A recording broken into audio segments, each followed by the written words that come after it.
good? Yeah, Alice doesn't appear to be on it. All right, that's fine. She has a couple minutes to do so. Hi, welcome everyone to the August 3rd, 2021 Select Board meeting.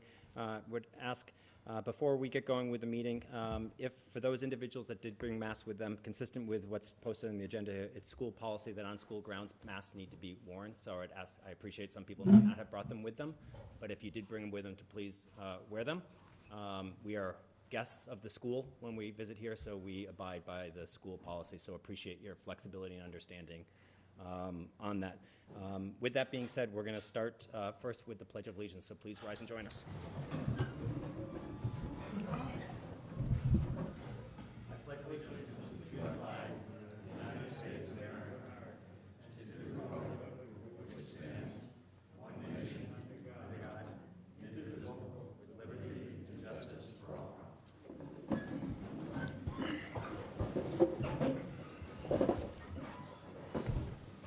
I have a few extra masks. If anybody would like a mask.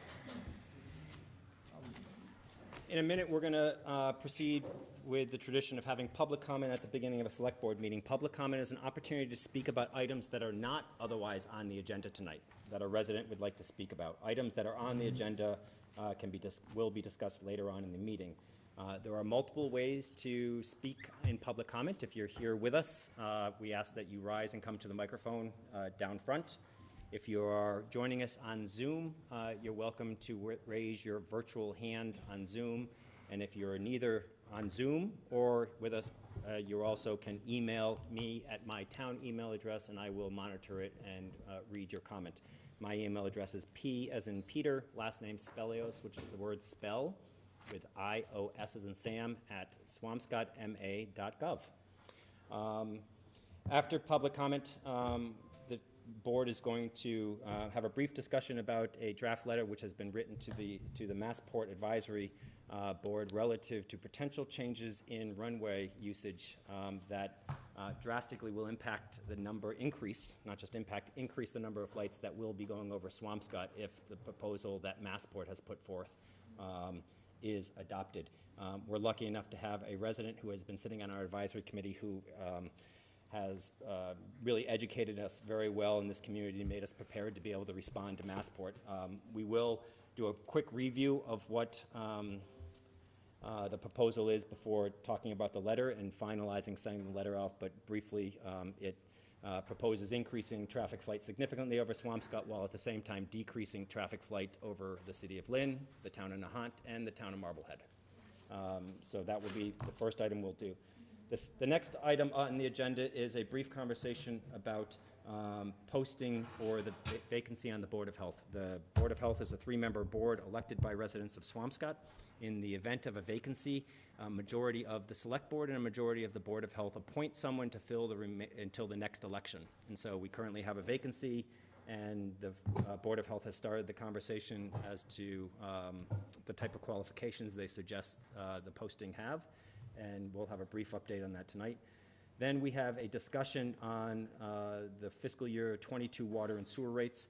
There will be no vote taken on that. It is just a discussion tonight. This will not be voted on until our next meeting.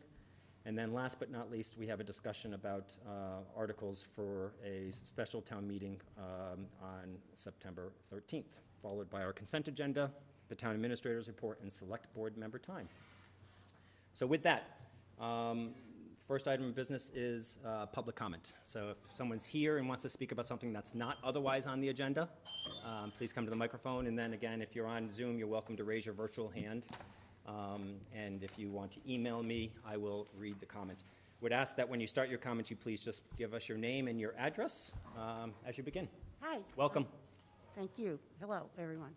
My name's Debbie Gerasi, resident of 32 Norfolk Ave for 36 years. I'm here with my husband and many of our neighbors, and we are concerned about an Airbnb that has popped up in our neighborhood, and we are curious about we don't think there are any regulations in the town concerning this and the zoning in residential areas. Our concerns are that strangers will be introduce an instability on our street. And so that's a big concern of ours. And we're also very curious if the town, the select board, the powers that be, zoning committee, planning board, possibly the community development department, are looking into formulating any regulations on this matter. And if they are, we would respectfully ask that they take into consideration the way we feel about our street and our neighborhood, that we're not crazy about it. Right. That's the long and the short of it. So that's why we're here, and those are our concerns, just a few of them. There are many others, but especially with COVID ramping up, we'll have people coming in possibly once a week, strangers from who knows where, and we just want to know if the town is looking into it, and if they would keep us in mind as a real neighborhood. Great. Just maybe helpful, do others want to speak on that, or just do a show of hands of who also is here to share Debbie's comments on this, and we're happy to put your name on the record? May I add one thing to that? You may, but I need you to go to the microphone. I'm sorry, it's that people at home can't hear, and there's a lot of people, especially during COVID, our ratings have never been better. So it helps them. Tony Gerasi, 32 Norfolk Ave. I'd like to thank you for all the work you do for us. And my question is that if it is a hotel, motel, inn, B&B, there's usually an employee there to watch over its guest.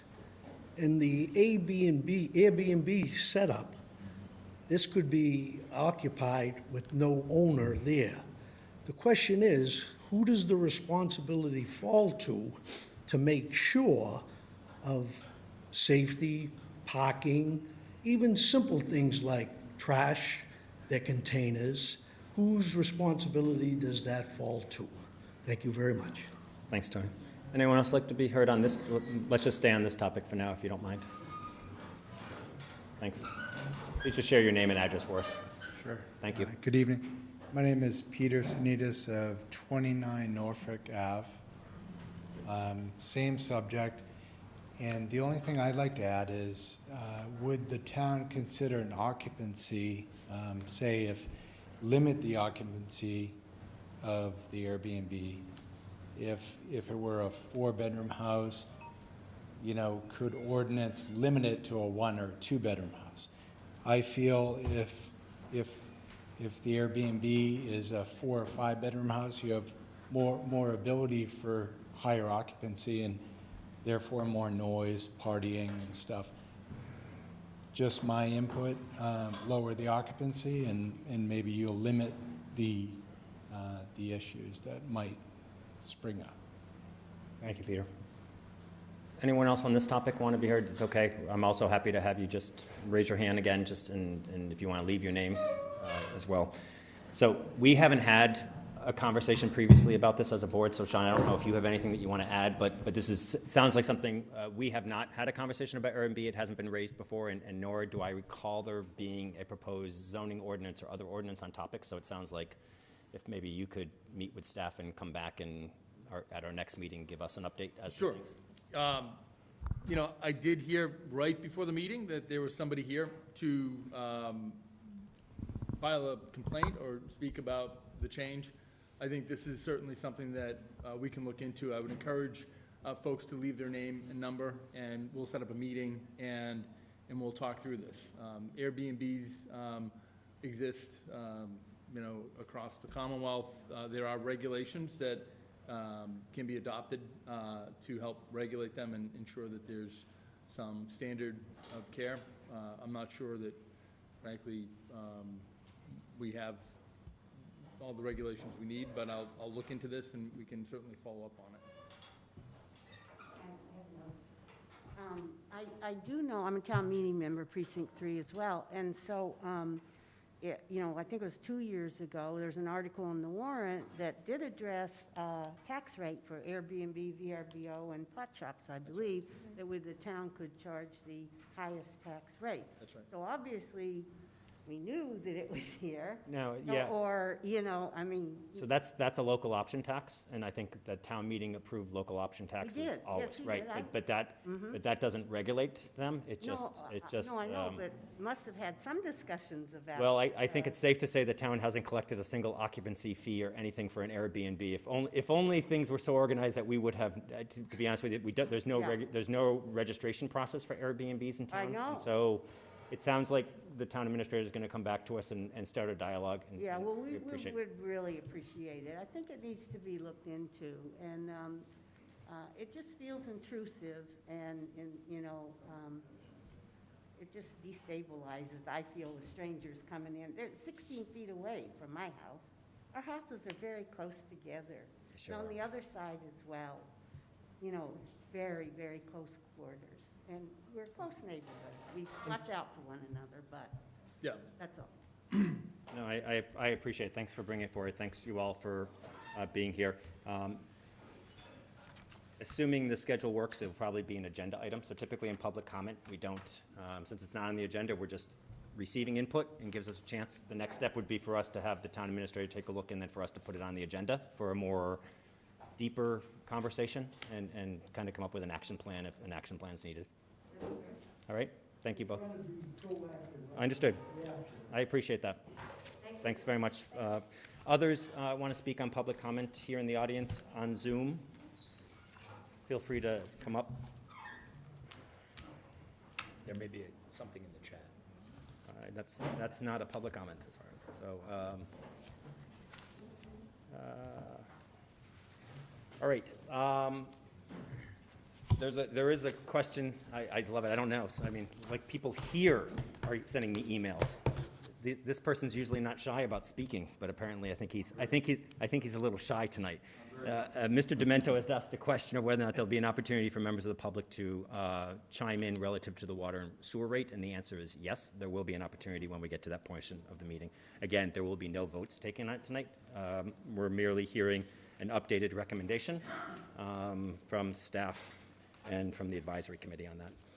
All right, moving on. We're going to move on now to a discussion regarding the draft Massport letter that's in our packet here. And Ally, I don't know if Alice is here. Doesn't look like it. All right, can you just switch over to attendees for me, please? Thank you very much. Oh, I am in attendees. Oh, I'm sorry, you are. Just confusing. Correct. Joe's in there. All right, so I'm going to, just because the letter's not before, the letter's a one-page letter. Dear representatives of Massport, FAA, and MCAC, we're writing in to express our concerns that the recent recommendations for runway 22L will pose an additional environmental impact on the town of Swampscott and the regional waterfront. The Swampscott Select Board and Town Administrator are in possession and have reviewed the Block 2 procedure recommendations for Boston Logan Airport community noise reduction. We commend the efforts to meet the important objective to disperse flights and achieve the goals of noise distribution. However, we oppose the current proposal and recommendations for runway 22L. The proposed would disenfranchise North Shore and Greater Boston residents utilizing the important natural coast resources along the coast of Swampscott, Lynn, Nahant year-round. We're also troubled that the procedure recommendations for runway 22L disbenefit Swampscott. We ask Massport to work with the town and regional stakeholders to seek alternatives that would mitigate all disbenefits to the region. This scenario entirely disregards the impacts this adjusted path will have on the hundreds of thousands of residents from the region who will utilize the town's public beaches during the day, as well as the DCR beaches in Lynn, Nahant, and as well as dozens of communities. We are aware that this study will undergo several reviews prior to potential implementation, one being an environmental review, and we thereby request that attention be given to the coastal resource area along the North Shore to truly evaluate the environmental impact, including emissions and noise, this will have on the natural coastal areas. We also understand that any Block 2 procedures put forth must be reviewed through the formal FAA 7100.41 procedure design review and approval process. Prior to this review, we respectfully request that representatives from Logan Airport meet with town officials of the towns, impacted by the adjustments to runway 22L to discuss the drastic impact that this will have on our natural resources, recreational beaches, and prime destination locations for residents in the region. Sincerely, the Swampscott Select Board. Again, Alice Stein is our member to the advisory board and really has done so much yeoman's work in sharing it. I believe, Ally, that presentation's on the town website from the last meeting, is that correct?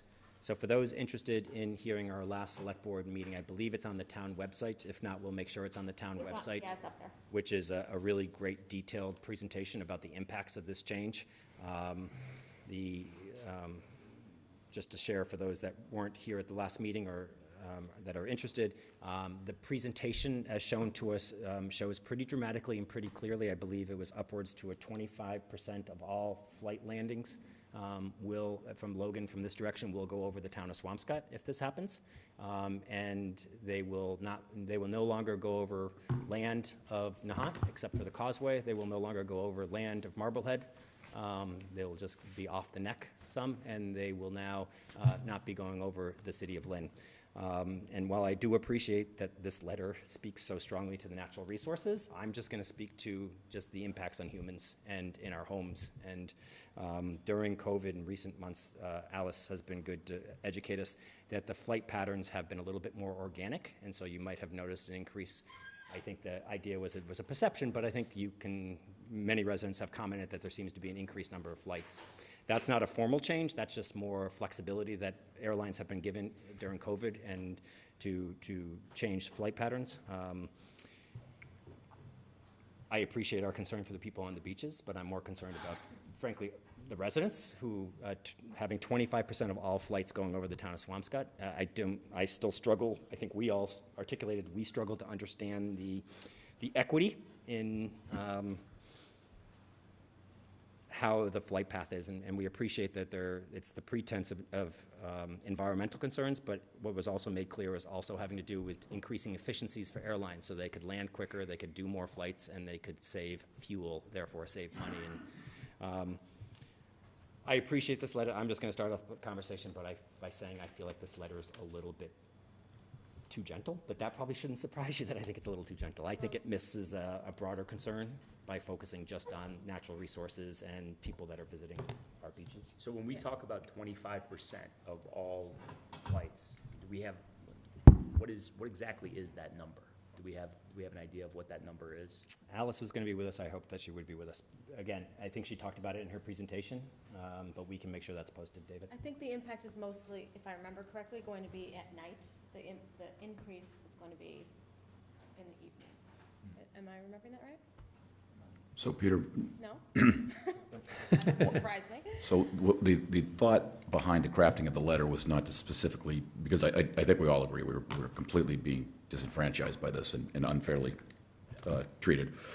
But if we simply went at this as a, you're disenfranchising Swampscott at Swampscott, that we weren't going to be able to, get as much latitude with the reaction as if we expanded it a bit more to say, by the way, you're also impacting these local beaches, which are used by residents of Lynn and other communities.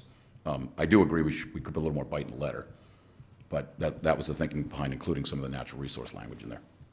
So I did not review this in necessarily the most timely manner, but I did have a conversation with Ally and Sean through Ally yesterday about almost verbatim, I would say, Peter, the concerns that you shared. I think it is into pretense, the environmental concerns, but I think the emphasis in the letter of environmental concerns overpowers some of the other really legitimate concerns that we have, which is quality of life. And I'm trying to look if there's equity anywhere if the word equity is anywhere in the letter, because I think that's what this comes down to, is like, if we are bearing as a town an equal burden to the other communities, and it stinks, but it stinks for everybody equally, that's one thing. But I think to have it disbenefit Swampscott and have it a disproportionate benefit to surrounding communities, then that's a concern, especially, yes, environmental reasons, but also, again, quality of life reasons. And that, to me, is where I think it's good faith to not emphasize that it's for the benefit and efficiency of larger interests, but I think it is worth mentioning, and I did suggest this, that somewhere in the letter that just respectfully, that shouldn't be a priority, and that's not a priority. The only other thing I would say is, that, requesting a meeting with towns, I think we just need to be much more direct in terms of, like, call our office to schedule a time, because I don't want to leave it in any way, that we hope they'll meet with us in other towns. Whether or not they meet with other towns, I think we need to make it clear that we really want to weigh in on this and be part of the process as much as possible. Okay, that's great feedback. I certainly appreciate the tone. My thought was, we'd start with an overture to let them know that we were serious about the disbenefit that Swampscott has been outlined in these changes, and that we respectfully were requesting additional information and an opportunity to work with them as they try to mitigate the enormous impact that these flights have on our region. We know that they're working to try to move more flights over the water. We're simply asking them to push it out a little bit further to protect our community. I wanted to start with, frankly, more of that open hand, and then if we fail to get that type of partnership, then we can heighten up, or, frankly, take the tone to another level, and perhaps take the conversation to another level. This gives the agency a chance to work with us. But that said, I certainly am happy to go back and revise it and use some sterner language. So I don't want to speak for the board. I just, as a point of clarification, not rebuttal, necessarily. What is the next step if they don't decide to engage with us? What is our next course of action? I don't see us as having enough stake in this to have, let's start nice, but then take it to another level. It seems like we might have one main whack at this, and if they don't take us seriously, then I think we'll we'd be go to brushed off. our federal congressional delegation, contact both of our U.S. senators and congressmen, and seek an audience with our federal representatives that govern the federal guidelines, perhaps even our state delegation.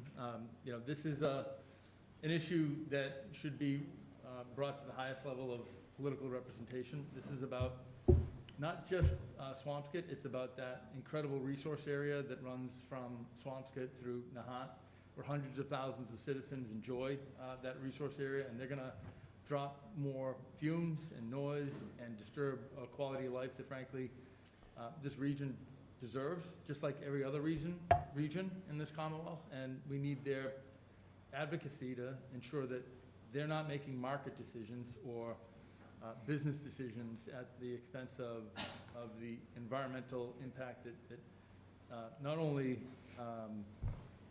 our wildlife enjoys, but the humans enjoy here, our families enjoy here. So you just said a phrase that's not anywhere in this letter, quality of life. Yeah. And I think that's a wonderful phrase. It would seem to me this needs to be expressed. And I'm also very proud of the fact that you led all of us in recently with the earth removal permit for aggregate industries about insisting and making sure that we dealt with nuisance to humans as something that we should be concerned about, not just environmental impacts, which are important, but nuisance to humans. And this, to me, falls in that same category, Sean. And I appreciate there's always competing demands here. So a couple of things. I agree that we should be increasing the clarity of the objection here. No one is CC'd on this letter as proposed, which is surprising to me. I don't think There will be, yeah, there was a Well, list. we're approving the letter tonight, so I will we have have the to be. CC on So I don't think you wait to call Seth Moulton's office and our senator's office. I don't think you wait. As a matter of fact, last meeting you said you were going to call Lori Ehrlich and you were going to call Brendan Creighton. I believe someone on Monument Avenue is pretty important in this state and probably has influence on Massport, and I don't think we wait. I think Alice Stein, last time she was here, expressed an urgency for us to get this letter out, which is why it's back before us so quickly in the middle of the summer to get this letter out. And I think while I appreciate there's steps to doing things here, I don't believe Marblehead, Lynn, and Nahant are writing letters expressing concerns about these changes. Right. For the simple reason is that Marblehead, Nahant, and Lynn are all benefited by these changes. And so I just don't think they're hearing anything at the moment. And so we can whisper and be nice, or we can make the point, which is this is not okay. Yeah. And I want to know what Seth Moulton's office has to say about it. I want to know what Brendan Crichton and Lori Ehrlich have to say about it. I would love to know what the governor has to say about it. And it's not just no in my backyard. It's, explain to us why the alternatives are not the alternatives. Why it matters, literally degrees Yeah. to change the flight path here versus keep it offshore. Yeah. And again, we care about the environment as well, but there's just something that doesn't feel, and it feels way too convenient at the expense of too many. Mm-hmm. And so I just feel as the letter should be expressing that urgency and frankly expecting the respect of a conversation, and same with making sure there's follow-up with our elected leaders. I think that's now. All good feedback. I'll make these changes and get it back before the board this week. The other thing I was just asking, it's just a ministerial thing, Ally, please just, let's not add signatures to letters until we vote. No Just problem. because there's Yeah. something in our packet that has it, Yep. looking as though we've all voted to sign this, Yeah. and we just haven't. And I understand Yep. why you did it, just I think it's better formed. That way, No problem. days, weeks, and months from now, people won't mistake Right. this letter as not being a letter that was actually sent. You got it. Thank you, I appreciate that. Other questions or comments on this? No, I don't want to vote on this tonight. No, we're not. We're not. Am I correct? Did we pick our next meeting date? I don't We think did. so. I don't Did think we? Did we? I thought we did the 18th. Oh, that's too You're bad. looking at me. All right, we may have to have another conversation. Maybe we about that did. There date. has not been. There is, no, I don't think we What? voted We the didn't pick 18th. for August? Oh, you No, didn't? I didn't think we did. I I'm think back on the 18th. bantered. So The 19th. we'll put this back on the next agenda. But that shouldn't delay the outreach, the emails to Seth Moulton's office and to all of our elected officials. That email can go now, ahead of the letter, I think. If everybody's comfortable with that. Yeah, everyone comfortable with that? Yeah, absolutely. Okay. Next topic is the Board of Health vacancy and the appointment process. Ally, I know that you had been working with the Board of Health, is that correct? Or with people on potential draft? Yes, and Mary Ann is on the She is, Zoom call great, here, so I'm just going to perfect. promote her.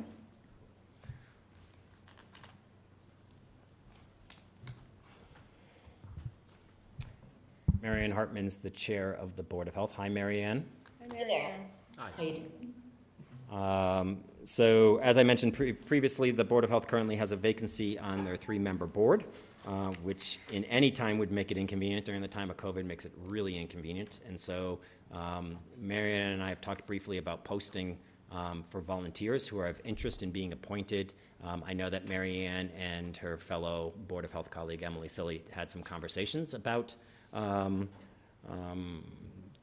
background and qualities and skills that are interesting. So I invited Mary Ann to join us tonight to share with us some of that conversation, for us to see if we can kind of give some general direction to the town administrator so that this position can get posted, so that we can appoint sooner than later. So Mary Ann, the floor is yours if you want to share a bit of your thought process about the appointment process. Sure. So Emily and I had discussed, and talking with Ally as well, we'd like to have, some diversity on our board. Emily and I are both nurses. We both have very similar backgrounds. So we were hoping to find somebody who maybe had some background in environmental health, somebody who could bring something a little different to the table, so that when issues come up in regards to environmental health, that we could draw from different areas. So we were looking for somebody who might have a background in environmental health. So it could be something different than that as well, but it was one of our thoughts that we're kind of lacking in that area. So that would be something we look for. Thanks, Marianne. Just, can I ask? Please? Okay. I just didn't know if mental health professionals had come up or, I don't know, and it'd be great if somebody had mental and environmental health expertise, but they don't go together. So I just didn't know if that had come up as a priority, or if you feel, you and Emily as nurses, that's kind of, you have a general enough understanding to kind of cover that area, but just your thoughts on that. We deal with a significant amount of mental health in the schools currently. Not that we wouldn't welcome more help in that area, but we both have quite a lot of background in that area, Yeah. and do a lot of professional development in that area as well. Right. So it wouldn't, certainly it'd be something we could consider. If someone had that background as well, absolutely. But we certainly do have quite a bit of background in that as well. Right. But we're certainly open to any suggestions that anyone else might feel that they'd like to see. Comments, suggestions? No. I'm gonna, if okay with you all, and I think Holly, actually, would you mind if you kind of take the lead for us and work with Mary Ann on finalizing a posting with Sean and Ally, that we can get it posted with the idea of it being, today's the 3rd, 4th? Today's the 4th. That we, today's the 3rd. Third. I'm I okay keep with doing it. this, the fact that we're meeting on It's a not Tuesday just- has yeah, totally screwed me yeah, up. yeah. That we can, shortly after Labor Day, be in a position to appoint, which means getting that posting up in the next week, if that's possible, and that way we don't get all the way through September without having an opportunity to meet candidates and to ultimately appoint. Both boards will need to vote on that. So does that timetable and that process, Mary Ann, make sense to you? That would be great, yeah. And if anyone knows anybody who they think might be a good candidate, maybe encourage them. Certainly it's not a job right now anyone's like jumping for joy to join, but if anyone can think of anybody, that would be great. Encourage them to maybe apply. And Mary Ann, can you just remind us how long of a term is left that we're looking to fill? What are we looking to fill? That's a good question. It's next election. So the position would be filled by election come the next April election, town election 2022. Thank you.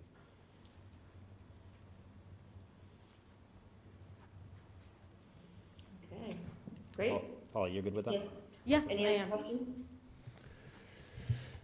All right, that's great. If you have any other questions, I'm happy to answer. Thanks also for everything that you've been doing, Mary Ann. Thank you. Thanks, Marianne. Thank you. Thanks. Thanks. Thanks, Mary Ann. All right, we're going to move on now to a discussion of the fiscal year 22 water and sewer rate setting. There will be, as I mentioned previously, there will be no vote tonight on that. That will occur at our next meeting, which we will set that date later this evening for whatever the board works on for a date here. So with that, I don't know, Neil, Patrick, Sean, I don't know who I'm turning this over to, but You can turn it over to me. I'm happy to step through. Ally, do you have that presentation? Yep. If you can just. Sean, you're going to need to bring your microphone with you, please. Oh, that's right.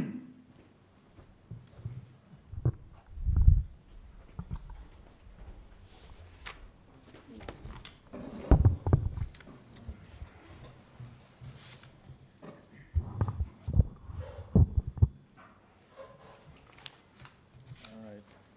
So,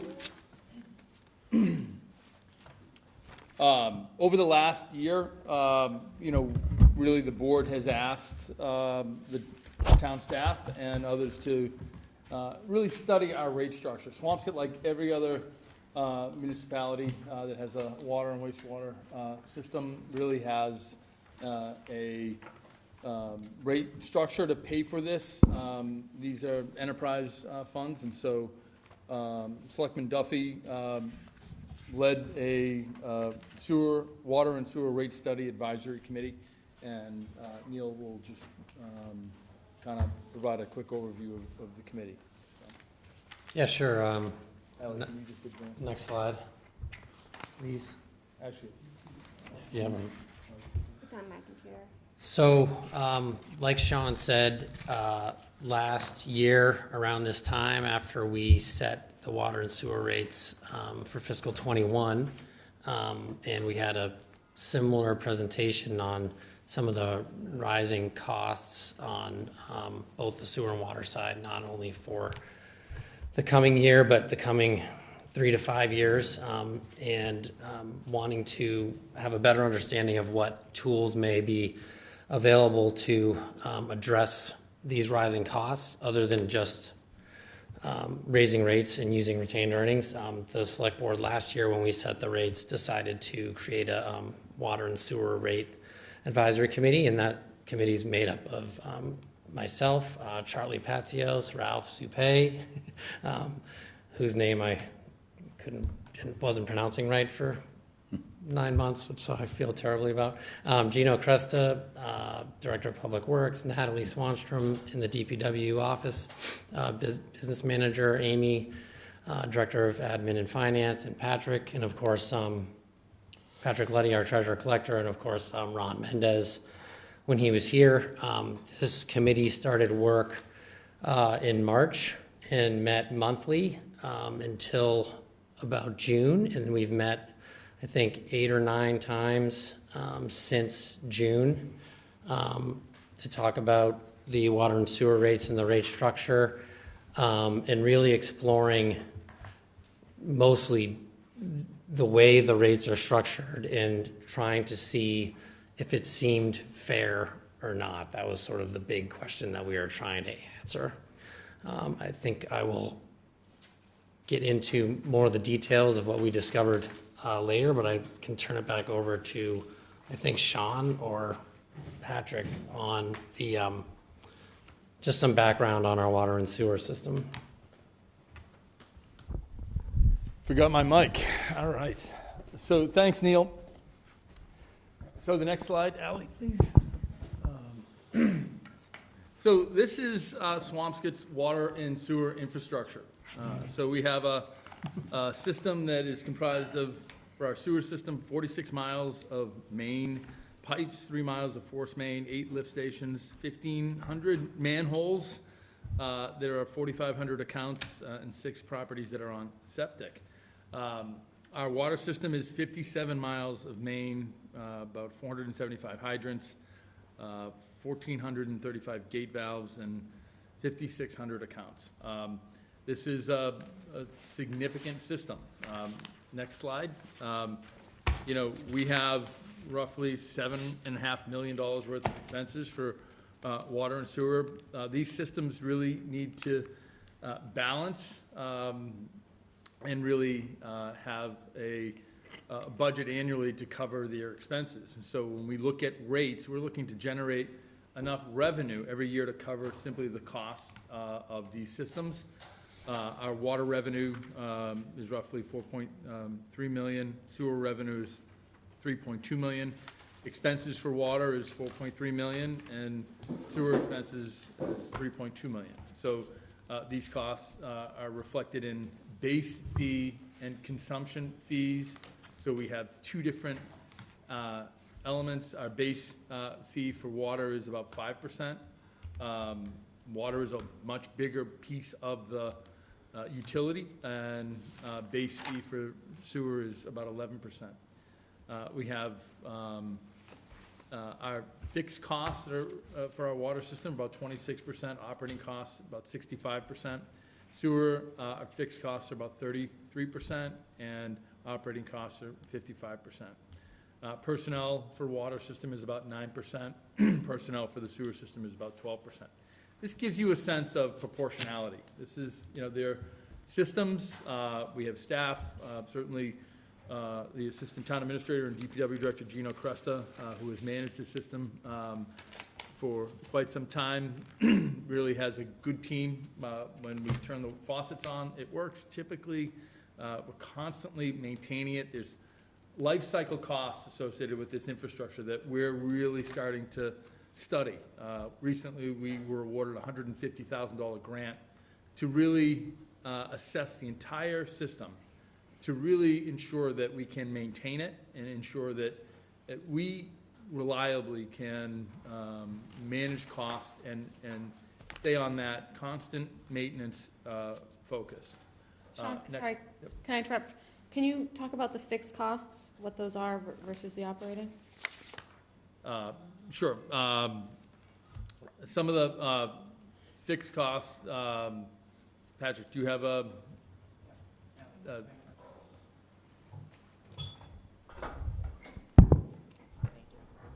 Hi, so just to clarify, the fixed costs in the water and sewer fund are represented here as indirect cost allocation that reimburses the general fund for services that are provided. It includes your debt service on all your capital improvements, and it includes pension contribution as well. That's attributed to water and sewer retirees. So it's both of those? Same for water. Perfect, yeah, Yeah, thank you. same categories. Thank you. You're welcome.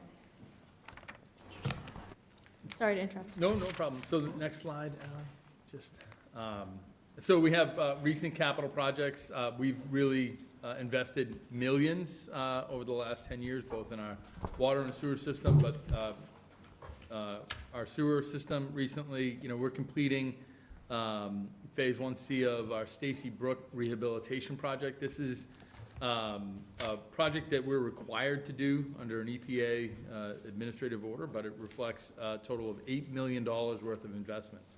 It's helping really maintain some of the infrastructure for the town. We're an old town. We have a lot of clay pipes. These pipes chronically, continue to need repair and maintenance, and we're investing in our infrastructure to ensure that we have a reliable and safe system. Water, the same. We've actually spent, a significant amount of money on our water system over the last 10 years. Recently, we're relining a pipe on Atlantic Ave and relaying a water main on Jesse Street. That's an approximate $1.1 million. So these are our active kind of busy projects that are driving costs and really supporting this system. Next slide, Ally. Just to kind of give a graphic representation, kind of look at costs. They do trend. This is kind of a snapshot over the last 10 years. Our water budget has grown by $475,000 over a 10-year period. Just this last year. And these are the points that I really want to stress. We've seen an increase of $285,000 over FY21. So this is a dramatic increase in the water budget. When we look at the sewer budget, we see an even greater increase of over $1 million over a 10-year period. Just this last year, almost $600,000 of that increase. And that's really attributable to the Lynn Water and Sewer Commission. Every 20 years, they update their service agreement, and we saw a major shift in one of their largest water users, and so we're seeing a significant impact in costs. Those costs are significant. Next slide. So next slide is the assessment from Lynn Water and Sewer and MWRA over a 10-year period. Lynn Water and Sewer assessment has grown by over close to $400,000 over the past 10 years. There was an increase of $340,000 just over last year. So does that mean the other 50,000 was over the 9 previous years? I'm trying to reconcile plus 390 over the past 10 years, but 340 of it was just this past year. Yeah, so if you look, over the last 10 years graphically, you can see that there's been there was an escalation, and then there was a drop from 2016 to 2020, where it was down from 2015. So you know, these costs aren't all static. It's not like an operating budget where you might see these costs go up. There's different consumption from different years and different flows based on weather, and so this is just basically the trend of those costs. And so this is a third-party, I'm going to call it vendor, that has a monopoly, if you will, meaning the Lynn Sewer Commission is the only choice for Swampscott. This was a decision, I think if you told me, and I want to make sure I remember correctly, that 20-plus years ago, the town made a decision to effectively decommission its own treatment facility. That's right. And the only vendor available to the town is the Lynn Sewer Commission. So we entered a 20-year contract. That contract is now over. And Lynn has now reset the operating and maintenance costs to its participating communities, us, Saugus, Nahant, and Lynn. And this cost is solely attributable to that, I'm going to call it a vendor, right? But it's a monopoly, right? So that agency dictating the cost to us, yes? That's right. And so, okay, sorry, keep going, sorry. Yeah, Gino, I don't know if there's anything else you wanted to add. I know you might need a Sorry, mic. Gino, you gotta go to me. Um, And that's just for sewer. Right. The only thing I'd like to add is it's no different than a monopoly with our water. We're tied into the MWRA. We're gonna get to that line item in a second. Yep. Okay, so it's not just the sewer side. So, yeah, right. Right. So, if you look, you know, at the gray bar, that's our water system. So, the MWRA assessment has grown by $920,000 over the past 10 years. This is an increase of $240,000 over last year, FY21. It is vulnerable to changing consumption levels within the system. So, you know, this is human behavior. Folks using more water, staying at home more, you know, and those costs drive increased capital investment. We also have additional standards for water quality, and you know, it's really important to drive, you know, that capital investment. So next. So Sean, I just want to stay on this because this is really, Yeah. this is really important to make sure we got right. So MWRA sets rates per community. Obviously, that's a rate, then if our consumption's more as a community, we have greater charges, but that presumably individual residents are paying consumption Right. because they are charged consumption. But MWRA sets our rates. And then on the Lynn Water and Sewer side, not only is there a new O&M contract, which is significantly more expensive because Lynn Sewer District has a tremendous amount of deferred maintenance, it's become clear. But the results, I'm saying this to correct me if I'm not saying it correctly, but the way in which we are charged for everything under that contract has to do with a numerator of our flow over a denominator of total flow. That's correct. Right, to Lynn, and, sorry, to the Lynn Sewer Commission. Right. And in the last 18 months, the single largest consumer of sewer in the city of Lynn closed, Garlick Farms. And that changed significantly the flow of Lynn, which then needs to be made up disproportionately. And so our percentage of total increased, not by virtue of anything that happened in Swampscott, but because the single largest user of the entire system closed. Correct. Right? And so that also, and that actually caused a mid-year concern where we had a couple $100,000 shortfall a couple of years ago because no one was notified of Garlick Farms closing and the corresponding impact to us. So it's those two things. It's the fact that the single biggest user in Lynn Sewer District closed their doors. And number two is that there's a new O&M contract to deal with, you know, about $100 million of deferred maintenance, if I remember Right. correct. Is that right? Am I right, Gino, on those? Yeah, and you're just missing the one, the capital improvement investment, that Yeah. they're gonna be putting $68 million into that plant over the next 20 years. And we're gonna be responsible for roughly 10% of that over 30 years. Good news is, they're gonna be using an SRF loan, and they'll let us piggyback on their loan. Okay. Thank So you. can I break that down a little further? Sorry. Yep. Can you talk about that, the terms of that loan? Is that like a 0% interest? No. No. Low interest, it's 2%, and because the way their community, there is a forgiveness portion of this, they may start forgiving some of the principal on this. It's happened in the past Okay, because of the economics of Lynn. right. Okay, so we'll see how that pans out Shakes financially out. over time. And then I remember, and I appreciate the reiteration on the sewer. Can we talk about, for some reason, I'm surprised now by the water changes. And I see that it's increased capital investment, but just how much it's jumping compared to the sewer. Like, we've accounted for the sewer, and I understand the MWRA is, it's not in our control, but I guess I'm just curious what's happened. Right. Well, first, the MWRA has a lot bigger overhead than the Land, Water, and Sewer Commission, so we're paying for a lot of personnel over there, and it's based on increase in flow to Swampscott. So we pay on an 18-month lag. So for our usage, 18 months ago, it becomes a percentage of their total overall flow. But that's always been the case, right? Always. So that wouldn't necessarily account for an increase. Right. Well, we've gone up a little bit, not a lot. I think last year we used 560 million gallons from the MWRA, or at least that's what we purchased. It might have been up 10 million gallons, so you're right, it's probably related to overhead as well. Okay. But there's not a similar corresponding, am I way off here? There's not a similar corresponding capital incident like there was in Lynn that we can point to for this? It's just, okay. But we're still part of a massive. Yeah, nevertheless, it's out of you know, our control, I get it. Yep. I just didn't know if there was a better, No. any other explanation. We Okay. don't know it, yeah, if there is. And Gino, quick question, can we be charged in Swampscott, can we be charged a different price than other neighboring towns? No. Or Everyone's for water, Nope. water? It's all the same. It's all the same, okay. Just wanted to clarify that point, thank you. All right, next Thanks. slide. So here's currently how Swampscott has set our rates.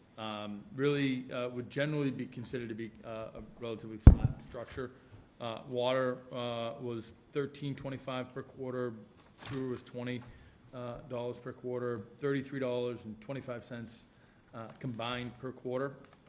You can see individual rate for water at $7.11, sewer at $5.58, and combined $12.69. This is per 100 cubic feet. HCF is generally an acronym you'll see, but it's a pretty standard measurement of water, 100 cubic feet. We look at, our presentation with peer communities, but this is generally how other communities benchmark their water use, and so we do the billings, on a quarterly basis, and when we look, next slide, Ally, when we look at benchmarking Swampscott with peer communities, just to get a sense of where we are, we see that Swampscott, when we look at our water rate with other communities, Swampscott actually is the third from the right, and so at $7.11, it looks, with a peer group of communities, like we have a relatively higher water rate. You can see, a number of communities, Newton, Melrose, Stoneham, Medford, Marblehead, Saugus, all have lower water rates. Important to kind of just, understand where we sit with other communities. So next slide, Ally. The next slide is sewer. Almost the exact opposite. So if you look to the left-hand side, Swampscott is the third to the left, and we have one of the lower rates in this peer community spread at $5.58. Base rate is $20, and again, for other communities that have that base rate, you can see we're relatively in line. But that generally gives you a sense that, the sewer rate is a lot lower than the peer communities. And then... I'm sorry, do you want me to wait for questions? Nope. Go right ahead. I just, so I see that there's some communities we're comparing to are tiered rates. And this chart reflects the lowest of the tiers. So we're comparing base rates, right? No, these are the consumption These are rates. This is combined everything. This is actually not tiered versus untiered. This is just, you're looking Okay, at that helps. cumulative sewer, cumulative water, and now you're going to see the cumulative combined. But we just, So but the municipalities that don't have a base rate on top Yeah. don't have a base rate. And so they just have a tier, consumption rate. And then, that's my understanding. And then if they have a tiered rate with the asterisks, that's their lowest tier of for their consumption rate. Yeah. So It's hard to compare. I get it, but Hard I'm to not do able to exact make apples and sense apples, of Because what I'm every supposed to community get from that. has a little bit of a different methodology for how they set their rates. Right. No s- I know, I understand, yeah, I got it. I just, it's not a criticism of the chart, it's my own ability to Yep. make a No. fair comparison, draw Totally conclusions from it, Yep. okay. All right, so next slide. So, generally what people look at is the combined rate. You know, I know folks look at the water and they look at the sewer, but, you know, most folks just look at the combined rate and think, how much am I paying for water and sewer? And so when we look at Swampscott, generally we present in a very favorable bandwidth. You know, we're in a cohort right in the middle with a number of peer communities. You know, we do have that base rate, and there are a few communities that have the base rate. Our base rate is reasonable. Some have significantly higher, some are right in that same bandwidth. But, you know, Swampscott, you know, sits, I think, in the middle. So what does this data tell us? I think there are some assumptions that we can make. It probably tells us that we've spent some pretty good money on our water system. Probably tells us that we haven't spent quite enough on our sewer system. When we look at really where we are in that lower end, that should tell you that you might have some status of good repair obligations in that system that you've deferred. Could be for generations. And that rate is lower than peer communities, because if we actually did study other communities, and we haven't done that detail, my guess is we'd find that communities that have that higher sewer rate have actually invested in their infrastructure, and their costs have mirrored those investments. And so, you know, we know that Swampscott has clay pipes, for instance, and we know that we have, you know, a system that likely, upon further examination, is gonna really need greater investment. Now, that's an assumption based on some of the data that we're looking at tonight, and that's not, I don't wanna alarm anybody, I just want folks to really understand the system. So, next slide. This slide actually just gives you just a quick kind of snapshot of the percentage in growth. You know, in FY18, we saw a 3% increase in the budget. 19, 5.4% increase in the budget. 20, 10.5% increase in the budget. And 21, 1.3%. This year, it's a 13.2% increase in water and sewer budgets. And this is the crux of some of the concerns that we have. We're seeing a budget that actually is going up. And so how do we balance the impact of that growth in water and sewer? So next slide. At this point, I'm going to turn it back to Selectman Duffy. Thanks, Sean. As I mentioned, the Water and Sewer Rate Study Committee worked with town staff, and town staff worked independently on looking at other communities' fee structures, case studies, guidance documents from professional organizations and universities to try to wrap our head around best practices for rate structures. And we also dug in on our rate structure to see, check it and see if it was fair. So this slide that's titled the base fee and equity. So it basically, what we concluded, I think, is that when you have these fixed base fees, and I think it's really important to say that this slide illustrates this, where we've got number of units on the left for the account, but it's really, I wouldn't think of it as necessarily accounts with buildings with those number of units, but accounts that use the equivalent of a single-family home, essentially. So if it's 3 times, 20 times, 40 times, but this sort of illustrates the point of the problem with the base fee, is that a single-family home pays the same fee, base fee quarterly, which is $133 total for the year, that all accounts pay. So all accounts pay the same base fee. So no matter how much you use, your base fee is the same.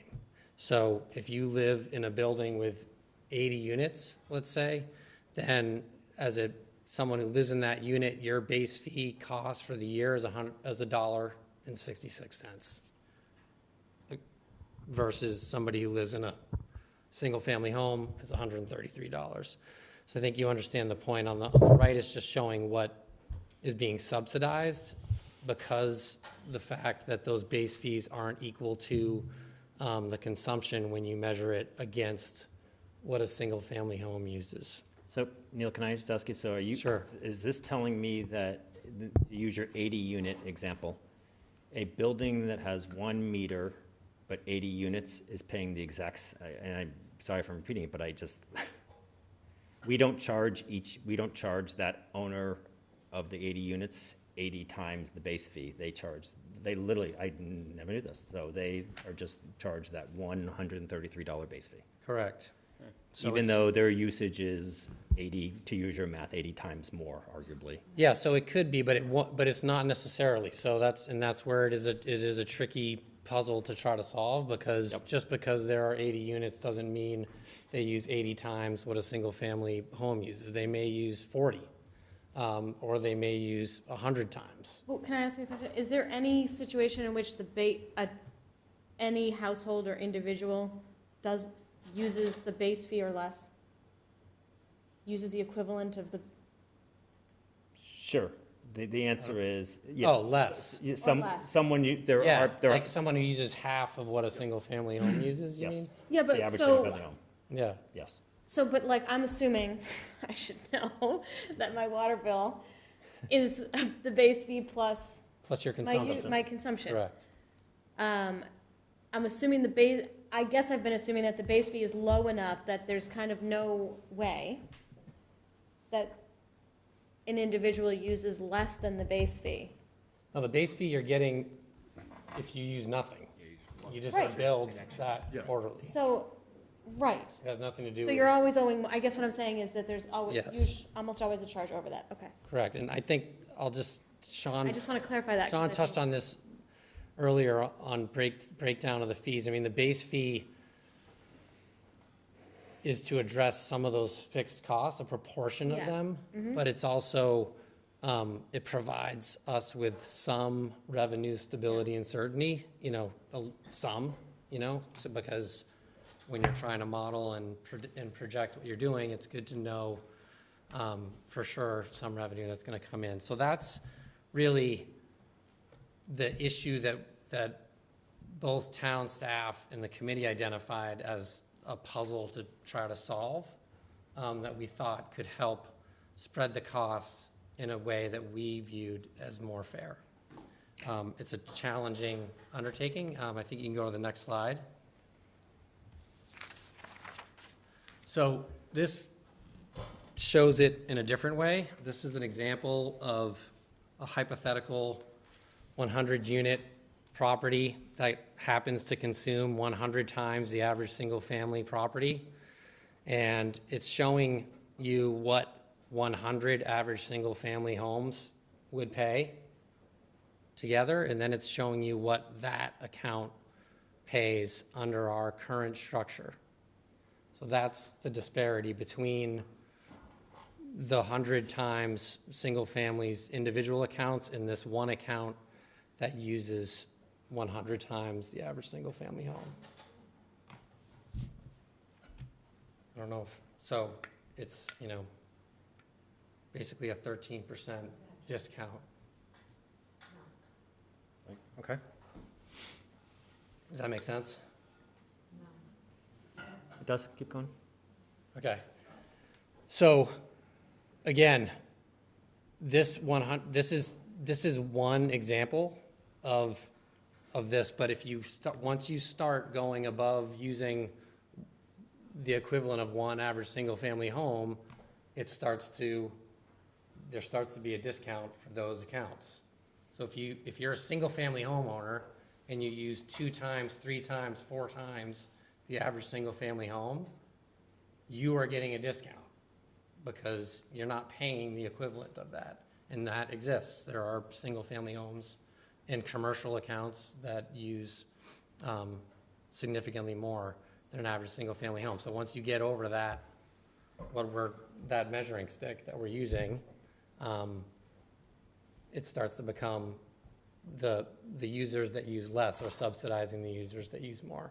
When I say users that use more, I mean accounts that use more, okay? I think you can go to the next slide. So, And based on your previous slide, that's, an account can be an account can be a 200 100-unit building. It can be a gas station, supermarket. You know, it's just like every account. So, we talked about this at the last meeting when I was in the Great North. But so it's challenging to try to set a base fee structure that is fair. And the challenge is, like I said, there are, one option is you can do it based on the number of units in a building. But as I said, there could be a 40-unit building that uses the equivalent of 20 average single-family homes, and vice versa. And the other issue is like how do you approach non-residential building accounts? And so that's another part of it that is complicated. I think the other way that you see other communities do it, which seems to be a common practice, is they tier the base fee based on meter size. But that also, when we looked at our accounts, didn't necessarily show a relationship that made sense. You might have a account with a 4-inch meter that uses less than an account with a 3-inch meter. So it didn't seem to be a fair way to structure the base fee, and that's why I think when we last spoke, we were going towards a simpler tiered structure, because trying to come up with a more tailored base fee was really complicated, or is really complicated.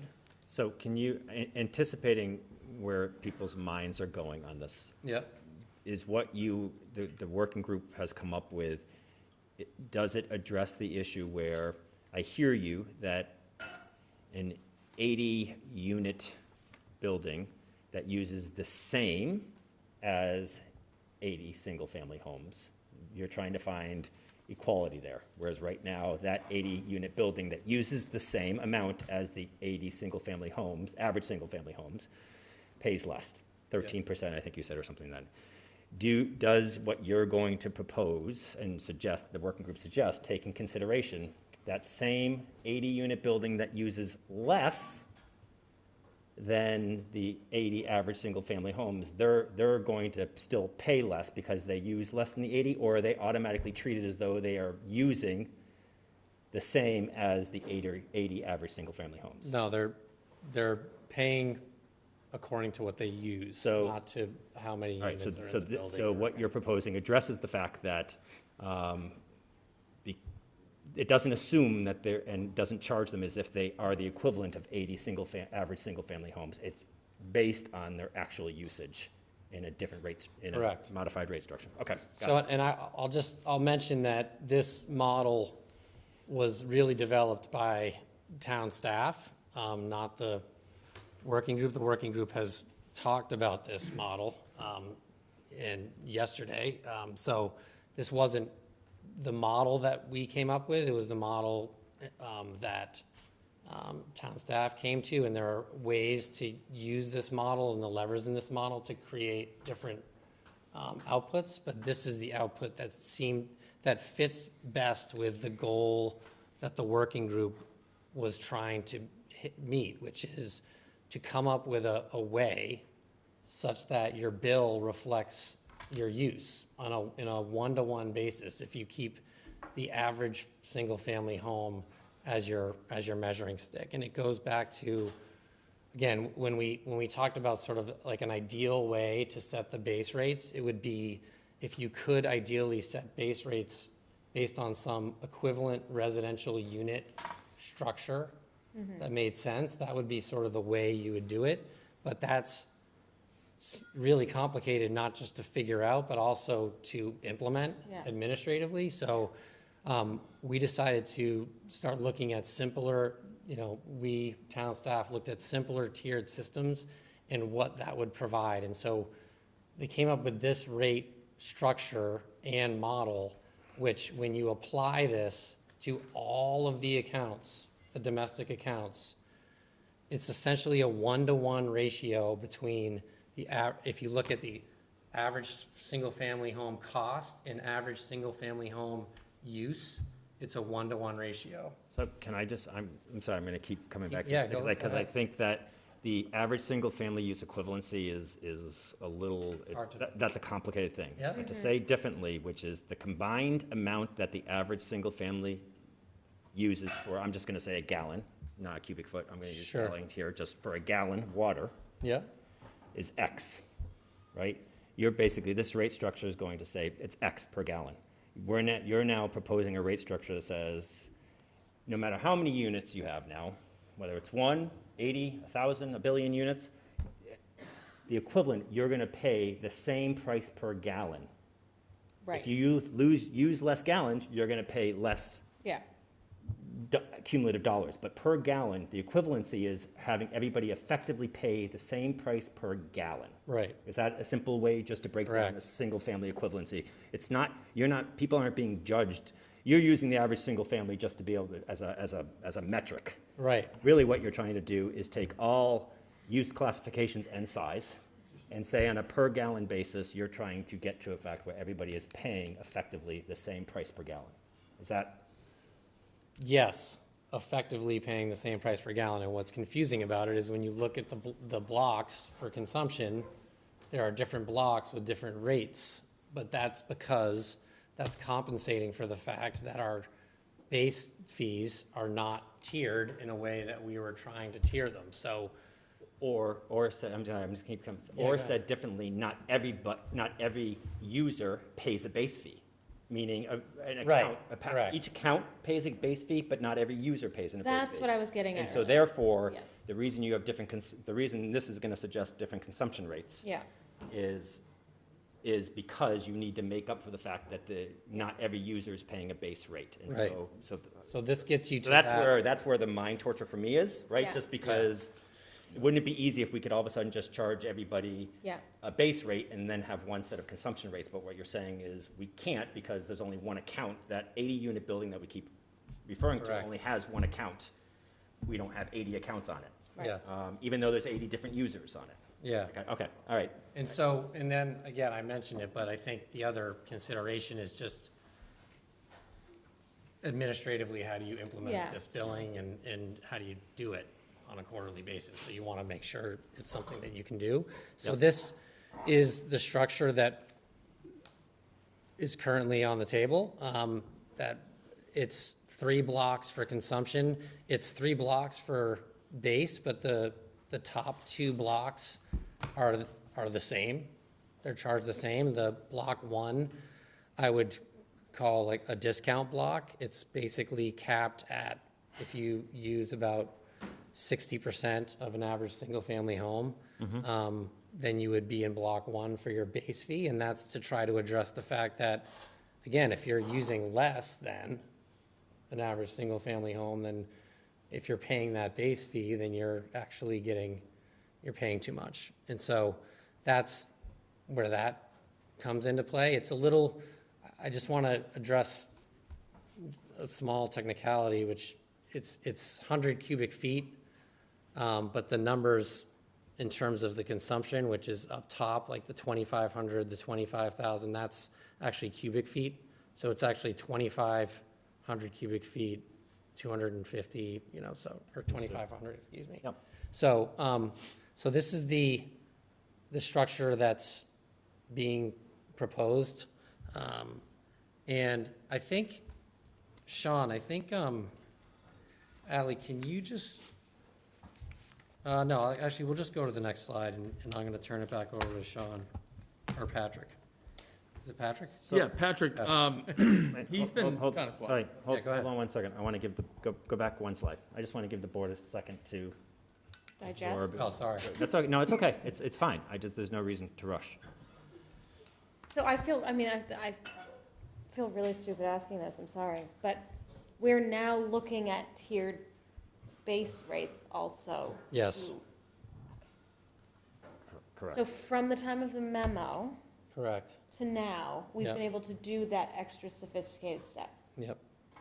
That's So that really was good. well, that was in the model, right? So that was in the model previously. They just, at that point, made a decision to not do it. And the initial recommendation just didn't include that. So it's I not understand like, that it's part, not I like they get. added the complexity. The complexity was there for them to Well- do. They analyzed and they just, No, I get it. I get that part, but it did seem to say in here that, whatever, it doesn't matter. The memo that you had sent just seemed to address that. But either way, the point is that they're both tiered now, and that's going to reflect a way of getting to equity, which is, Yeah, I mean, to your question, it was complicated, and when we looked at it, the base fees again, and looked at a model with tiered base fees, the difference is, what we hadn't done is applied the actual rate structure to all the accounts to see right. what the result was. Yeah, And it provided the result that we were looking for Perfect. when we were we were trying to do it from the front, Yes. Right. and we looked at it from the back instead. Yeah. And that took a long time Yeah. to sort of have that This is great. clarity on it. Yeah, Understood. thanks. all right. Thank you. All right, so Patrick, our town accountant has done some analysis based on these tiered rate structures. And again, we're not inventing something here. We're following some best practices that we've seen in other communities in the region. So we've got some analysis that kind of helps us model the rate structure. So we're going to start with the next slide. So the next slide. Okay. And so if we did not use retained earnings are essentially, reserves that the town has specifically for water and sewer enterprise accounts that help us stabilize rates. So Patrick, if you want to. Yep. So this slide provides a visual representation of the model that Neil just reviewed on the previous page. And this is going to be helpful to understand the difference between the pricing for the consumption tiers especially. So you can see in blue, that's our current rate. So it's $7.11 for water consumption per 100 cubic feet, $5.58 for sewer. In the orange, that would be your tier 1. So most users are going to end up in having all their consumption charged at tier 1. And then some users end up in tier 2, about 15%.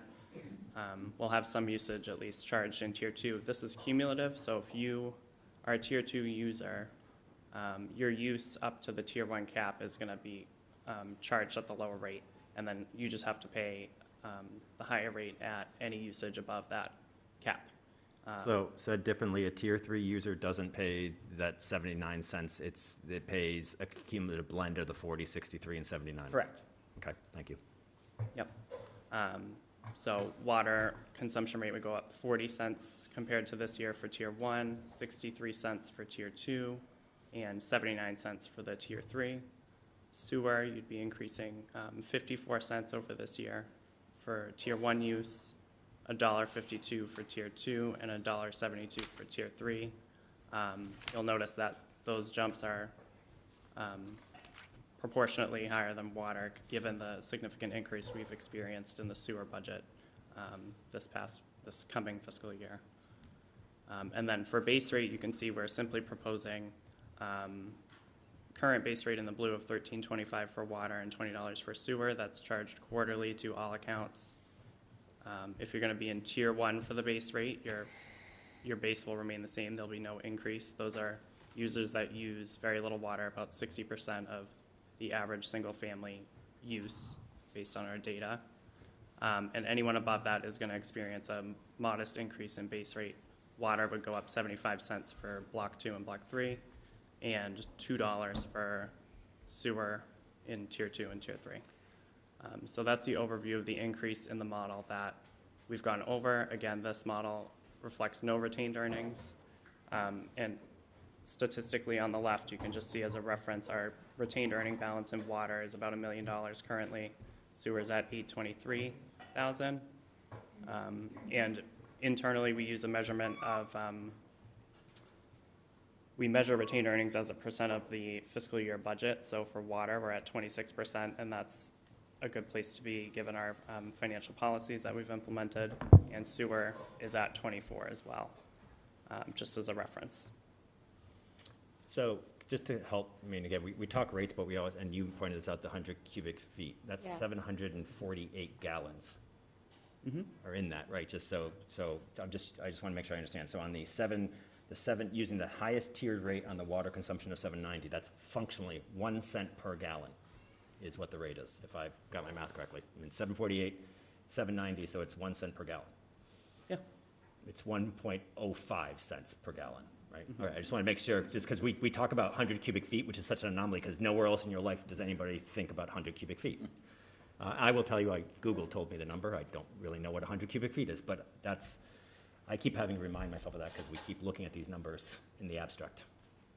Yeah, I was waiting to see, I agree, breaking it down to actual dollar amounts. Google.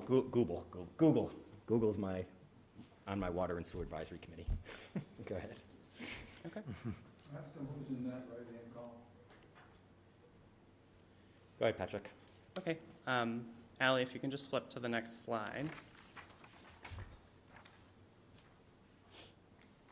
Okay, so this is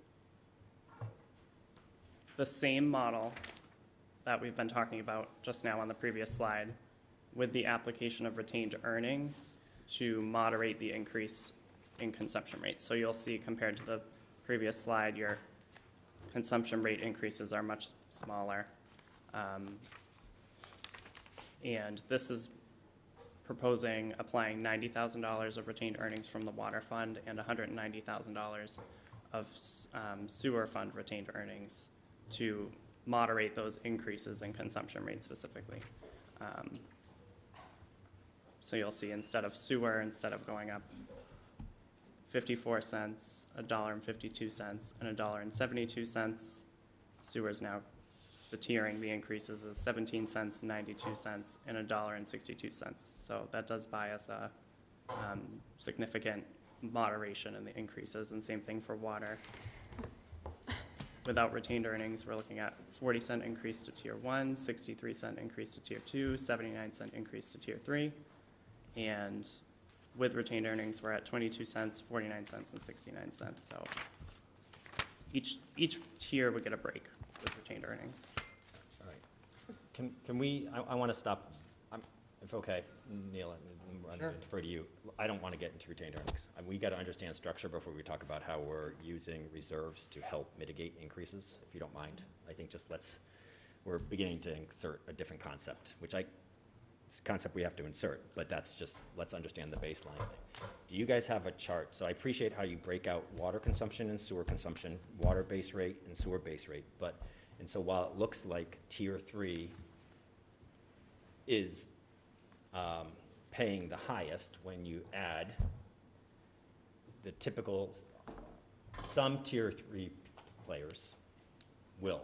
But on large-scale residential, I'm going back, Neil, to what I said earlier, on large-scale residential that has 1 meter that hasn't been paying a base rate, right? Yep. When you combine the increased consumption rate and effectively the same base rate because they're still only paying one base rate. Yep.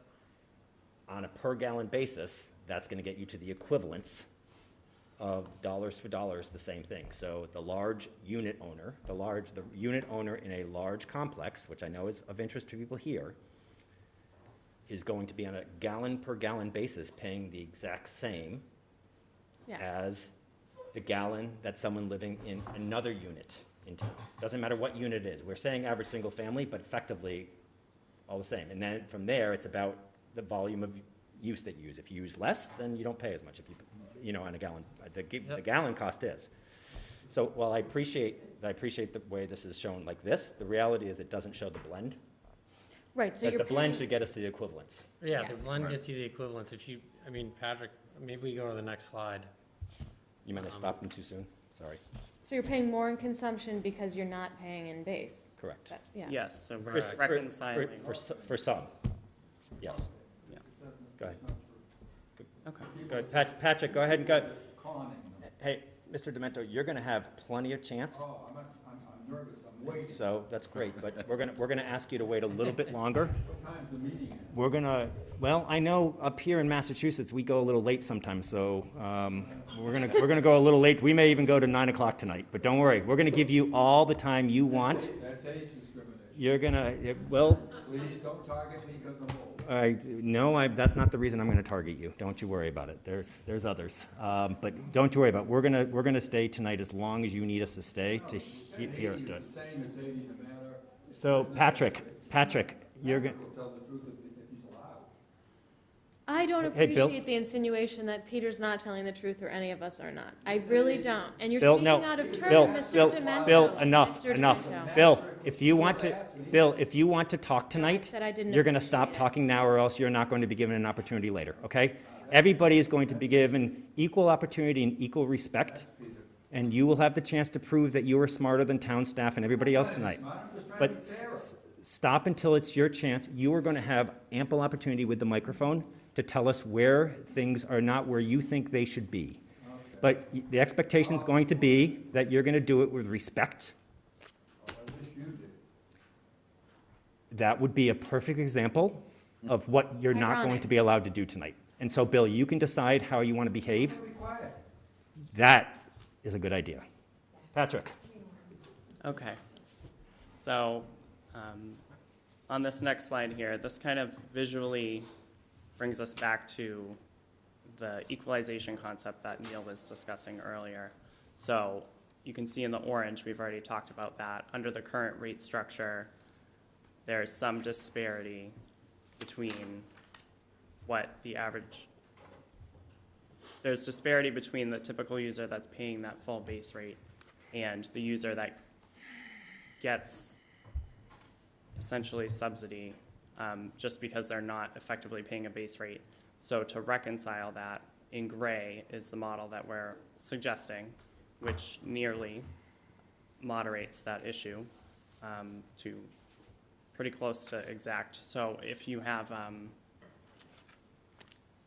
a property that's using 100 times the average single-family use, they're effectively paying proportionally what 100 single-family homes would pay, which resolves. Average again. It's all Yep. average to average. It's If you're average. using less, all those numbers go down, right? So so in the blue column and the gray column, if we're not, those are the average, but if both of those use 75% of average, both of those columns would go down. Yeah, I think it's Correct? confusing because we talk about like average family. It's given the impression. Home value, This is where the concept I get, where you're trying to get to the equivalency. But it's Yeah. given the impression that we're measuring people off of average single-family home usage. Usage. You're not. You're Right. targeting rates Right. based on, you could have used something different than the average single-family home as your equivalency metric. Of course. It just happens that we have more average single-family homes by a multiple than any Right. other use classification. just But if it's not, they are not being charged the same volume-wise. They are Right. being charged the same gallon-wise is Cost the per goal gallon. here. And that's the important thing. A gallon of water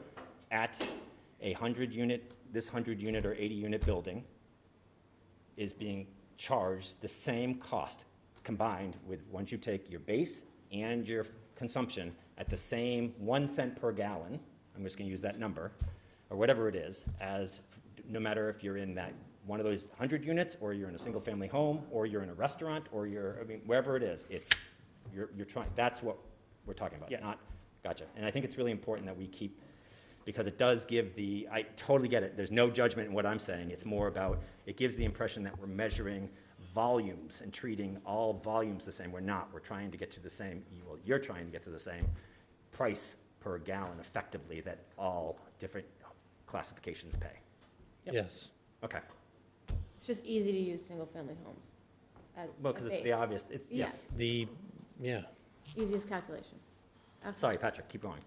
We're gonna interrupt you like 6 more times. Nope, that's fine. So, like I said before, we just discussed it, but gray is the model that we're proposing. Orange represents kind of the imbalance we'd have if we used a rate structure that didn't tier.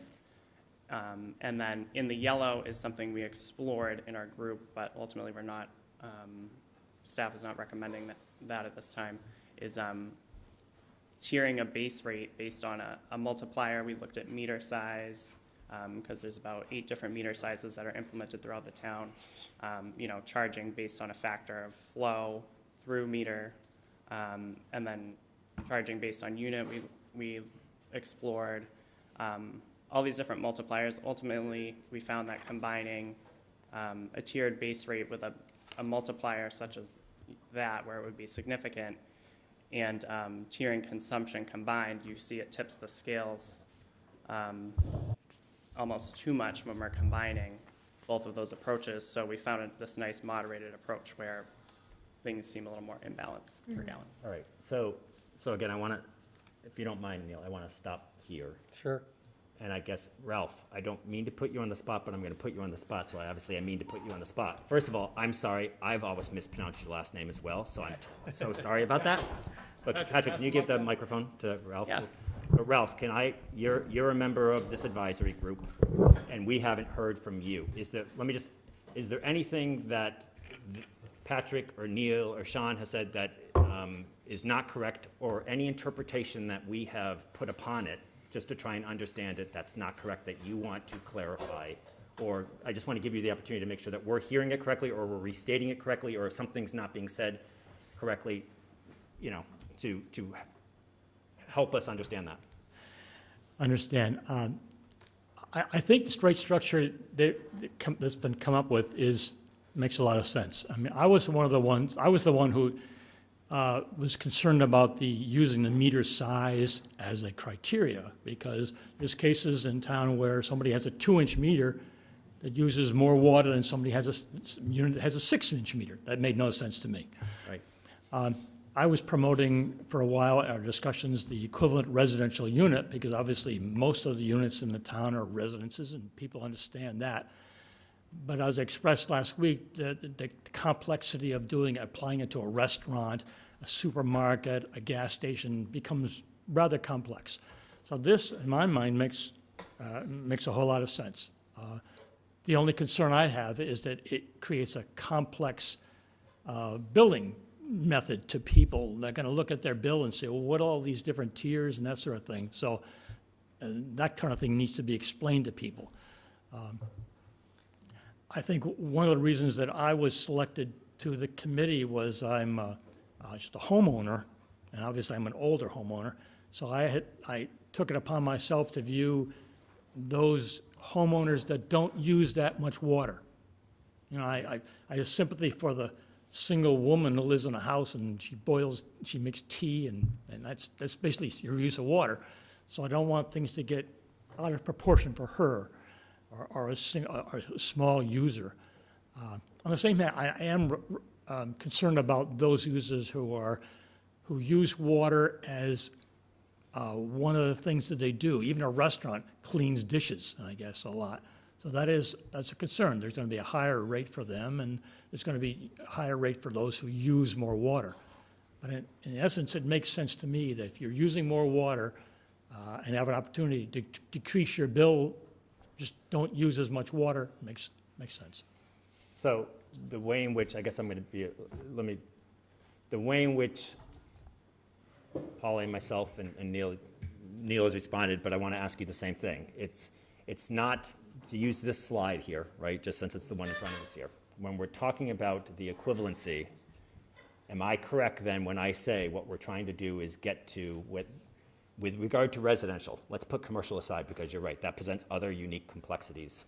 When it comes to all the residential classifications, the goal here is to get to an equivalent, I'm going to call it per gallon rate.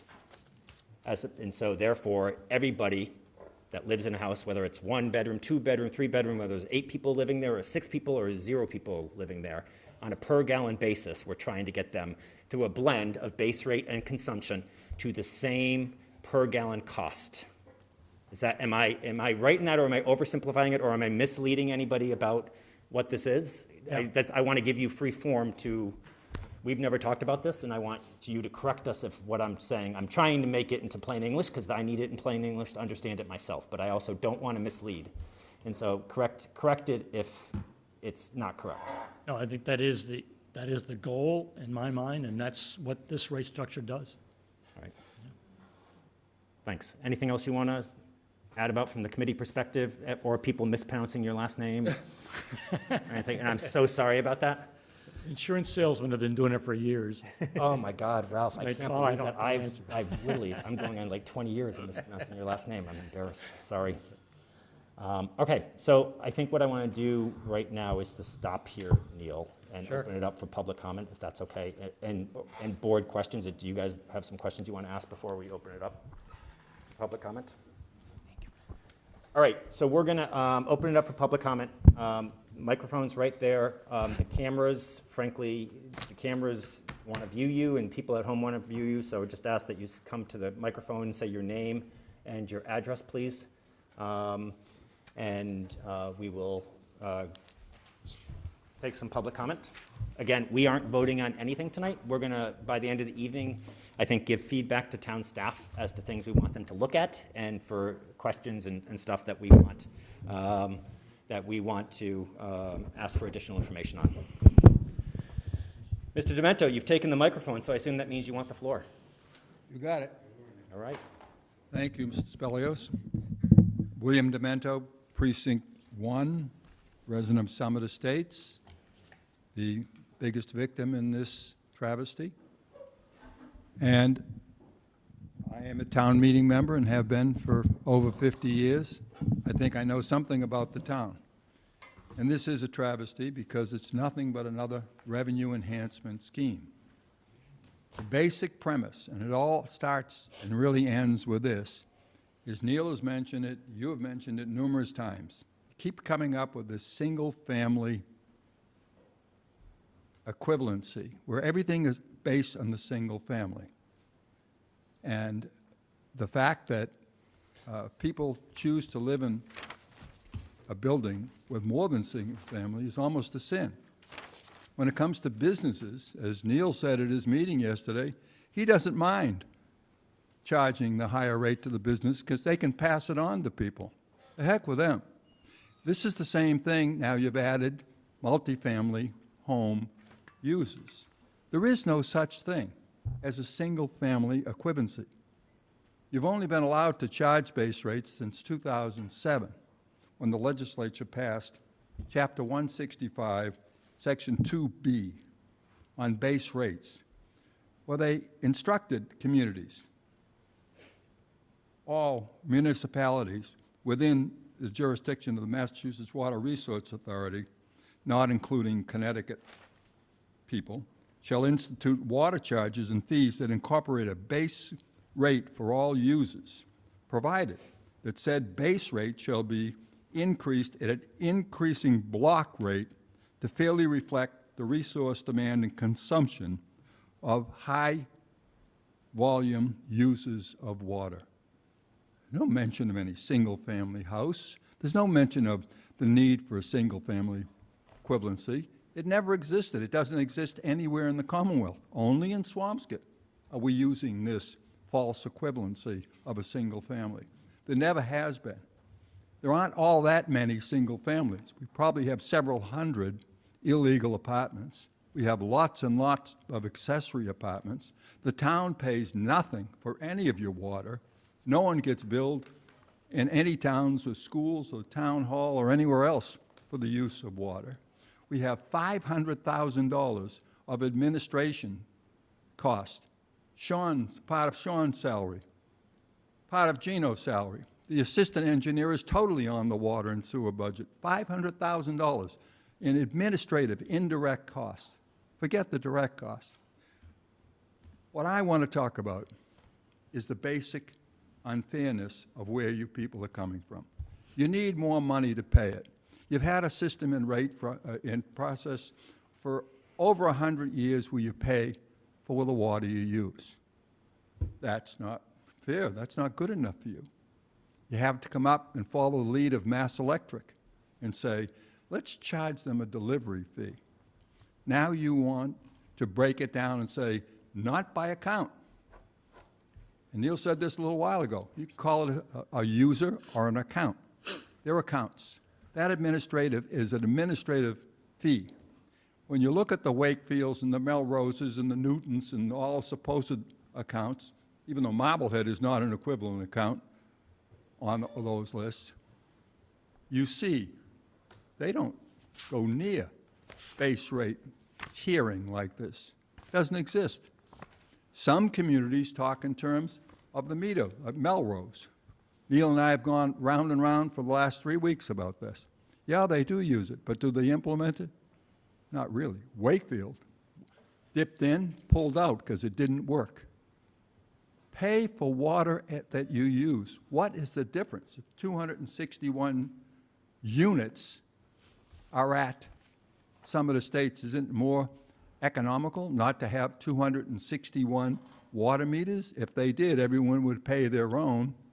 That would be the way that worked. You have irrigation accounts. It's all the different things that single-family homes don't have. Point the equivalency of a single family is a wrong approach, and I suggest to you, you shouldn't even go there, because that isn't what it is. You want more money for the water and sewer, and granted, there is a legitimate need for more money based not on the water. It's only a 30% increase. The town administrator used a much higher figure. When you look at the costs from 2012 assessments to what they are in 2022, we're a water-only account. It's up 30% over those 10 years. And I got the figures here if you want them. But that basic premise I can't get over. The town administrative staff, 2 meetings ago, what I heard them say is, this just isn't going to work. It's too difficult on this base rate trying to tier. Well, it isn't too difficult if you want to stick it to the condominium owners and the apartment dwellers when you just say, let them worry about it. Under Neil's proposal, there's this actual subsidy, a subsidy to the single-family users. Where is that coming from? Am I saying anything wrong, Neil? Please correct me. Yeah, I mean. But there is a subsidy. Everything you just said is incorrect. We don't tier the base rate based on the average single-family home. We use the average single-family home as a tool of analysis for the tier structure that we created. That's the same thing. The base, no, it isn't. It isn't, actually. In the base, excuse me, the base rate is tiered once. There's a discount rate for low users, and then the base rate's the same for everyone else. And what's tiered right now is the consumption rate. So I think you're confused about how we tiered the base rate. We tiered the base rate and looked at what the results were, and the results were showing us that, as Peter says 80 units, you pay the equivalent, and you said yes. No, but again, Right. I'm going to say this again. So Bill, I need someone to explain. I'm very open-minded. If the fact of, as I've said it, is incorrect, I want to hear it. Good. Why should a resident, I'm making up numbers because I don't know the numbers. If the cost for a gallon of water for my house for a gallon of water is 1 cent per gallon, why should a cost of a gallon of water in your unit at the summit cost you 0.75 cents? Let me answer it. So explain to me. It's easy. Why, It's one account. Same cost, one account. But why Ron- are you paying significantly less for your water than I am? I'm not. so It's one account. But you're It's here. not 261. There's no measure of 261. But Bill, It's a big meter. Has Bill, one account. then I'm gonna say it this way. That- Why should the 260 units that make up the summit, the one account at the summit, pay, and I'm making up the numbers because I don't know the numbers, less per gallon than I pay for my property? What is it about the water? What is it about the water? Because the per at the gallon summit? the per gallon's irrelevant. It's the per. No, it's not. It's the per account. It's not. The accounts aren't what cost us things. It's the gallons. We are charged gallons by the MWRA. And the sum of We the are charged states gallons. pays the same rate as everybody else. No, you, on a per gallon basis, you don't. And so I need someone. I don't care Neil, who it is is. that not, is that? Bill, take single-family homes out of it. Why should a 45-unit condominium building pay more than a 200-unit condominium building? Because they do. On a per gallon basis. On a per-gallon basis. Right now, they You do. You just said on a per gallon basis, but you're going back to that single family No, equipment. because I that was used just it to get- analyze that the was just to get to structure. a cost per gallon. It was just to figure out what the average Cost a gallon to who, Polly? Cost a gallon to who? Every resident. Every resident, any The resident, same water. any user. The question is, I'm not taking the conclusion here. I'm just saying you're talking about subsidies and you're talking about inequalities. subsidy. But They pay- hear me, they pay hear me, less. hear me out. Okay.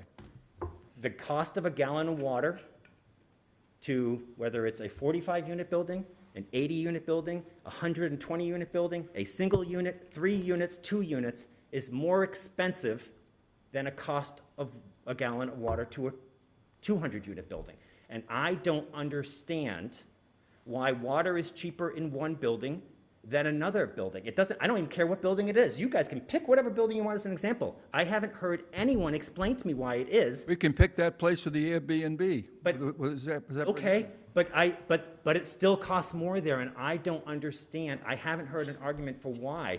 The fact that it's always costs less isn't a reason for it to cost less. It's just an explanation of why it currently is cost less. Just tier the consumption and forget about the base. But But here's the essentially thing, what we're but- doing. But, Mr. Mento, I think That's if we essentially did what we're that, doing. your rate would still get to the same go place. up. Oh, the rate's are definitely going to go up. No, No, but your but cost per even gallon. more. Your cost per No, it gallon. wouldn't. Your cost per Under this gallon. plan that Neil explained at his meeting yesterday, some of the states gets hammered. No, they end up paying the same. Is that not true? Some of them Is that something, did I say Bill, something to make Bill, you laugh? It's Bill, funny? Bill, it is. When you're increasing to one condominium complex, a severe amount, and No. out of your mouth, you said it yesterday? Bill, You want to hear it everybody- on tape? Sure. Bill, everybody, I'll play it for you. this is going to get everybody, if I understand it correctly, right? And again, I have to go on the information giving out. The reason I asked Mr. Supay to explain, did I do good on that?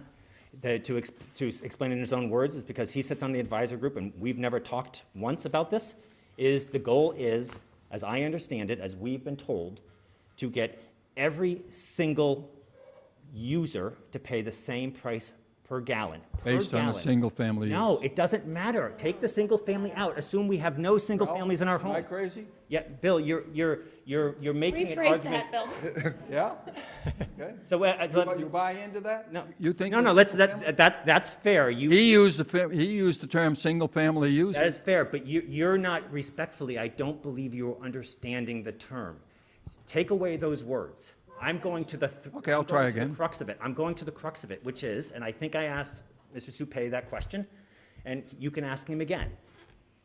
The end result here just has to do with every user paying the same price per gallon. That's it. What And right is now, a user? They aren't. A user Right, is. that's a fair, that. An account. That's, No, it's not an account. It's not an It's not an account. account is the point. In a 260-unit building, you have 260 units, 260 users, functionally. But I know, Bingo. but per gallon, no, it's the no, same. no, Bill, I'm sorry, Bill. Wait, 'cause, hang on. Not that I have anything more constructive to say, but we're going in circles. Hey, I'm in it. I'm ready. I just, let's think about it. I don't even want to say household because that implies single family, but just the walls of a home. Whatever a home is, whether it's an apartment unit or a single family. Call it what you want. It's a user and not an account. Right, Neil? Whatever words you want to use, every every individual Not laughing anymore now place- that he said it was 260 units. Bill, you got to just let someone finish their I'm sentence. sorry. please. Yeah, it's I apologize. extremely I'm wrong dismissive. on that. I Yeah, apologize. I appreciate that, thank I you. do apologize. But obviously, it wasn't I helpful. get excited. So, no, I just, however you want to define people living within their own set of walls, whether it's one person, 4 people, in a 200 building unit, in a single family home, in a 40 unit building, whatever that is, that person or people pay the same price per gallon for water usage. That's the Are goal. you talking individuals now? You will, as soon as Mr. Demento's done, I'll make However sure that many you can come people up. live No problem. in a home. No, but so, again. Why is this not? No, okay. because Because it's an account. It's not a user. He said there's 261 users. Did you not? Bill, so At in a some of the condominium, states? in a condominium, There's one right, user. you guys are assessed, I'm assuming consistent with 183A, and you're assessed on the percentage based on your pro rata share of the condominium, correct? Is how the water and sewer gets pushed through to you. So that, Well, no, each condominium pays the cost that goes into the budget for the condominium to pay. no, I understand that, but each condominium unit owner owns a certain preset, predetermined pro rata share of the condominium that's yeah, established sure. by virtue of the master deed and then the individual corresponding unit deeds. So by buying into a condominium, you made a decision. If I'm only a 1.5% owner of the condominium, and that's my pro rata share, that Correct. I know that I have to pay 1.5% of the common area charges, which includes water and sewer. Are we in Correct. agreement on that? You're absolutely right. The one thing that's carved out of it, right, is real estate taxes. That's different because those are separately assessed units, right? Right. So, but as to water. At a and high sewer- assessments, too. So by virtue of buying into a condominium, you buy into the thesis and the expense recoupment mechanism and payment mechanism that's preset by your own private contracts as to what percentage applies to your unit. So condominiums do live a little differently because the truth is, you may only have a 1.5% interest in your condominium because you're one of how many units and based on square footage. But you may use absolutely no water in your unit because let's say hypothetically, you're like in another state 11 months of the year. And so you don't use water, right? But someone else. He is clever, isn't he? But someone You like else- that? You like that jab? Bill, but Don, somebody- was that somebody good? else, I'm making a point, but somebody else. You're not making a point. You're taking a jab. Well, I'm not if you're going to keep talking. 11 months? But someone else owns only a 0.5% interest in that condominium because their unit's smaller, but they're there all the time and they have 3 kids and they use 10 times the water as you. You are still actually paying more than that family that uses 10 times what you're doing. And the reason that is happening is because you bought into a condominium scheme that has you having a bigger pro rata share that you agreed to when you took the deed to the property. So condominiums are With different. an 8-inch meter. So when we talk users, condominiums, we will admit, condominiums are inherently different because condominium purchasers bought into a scheme that predetermines what the percentages are of how you split a bigger thing. Well, I understand. I understand exactly. So therefore, take it back up outside of the individual unit owners because how you guys pay amongst in the Summit or other condominiums is determined by your master deed, not by the town. I understand. At the end of the day, the Summit is charged for water and sewer, right? By account. The Summit is charged on water and sewer. By account. I don't care how they're charged. But they are. They're charged by the What we're account. saying is the amount that. I'm sorry, don't lecture. It's not related. Thank you. You can have the microphone. You can have the microphone in a minute. You can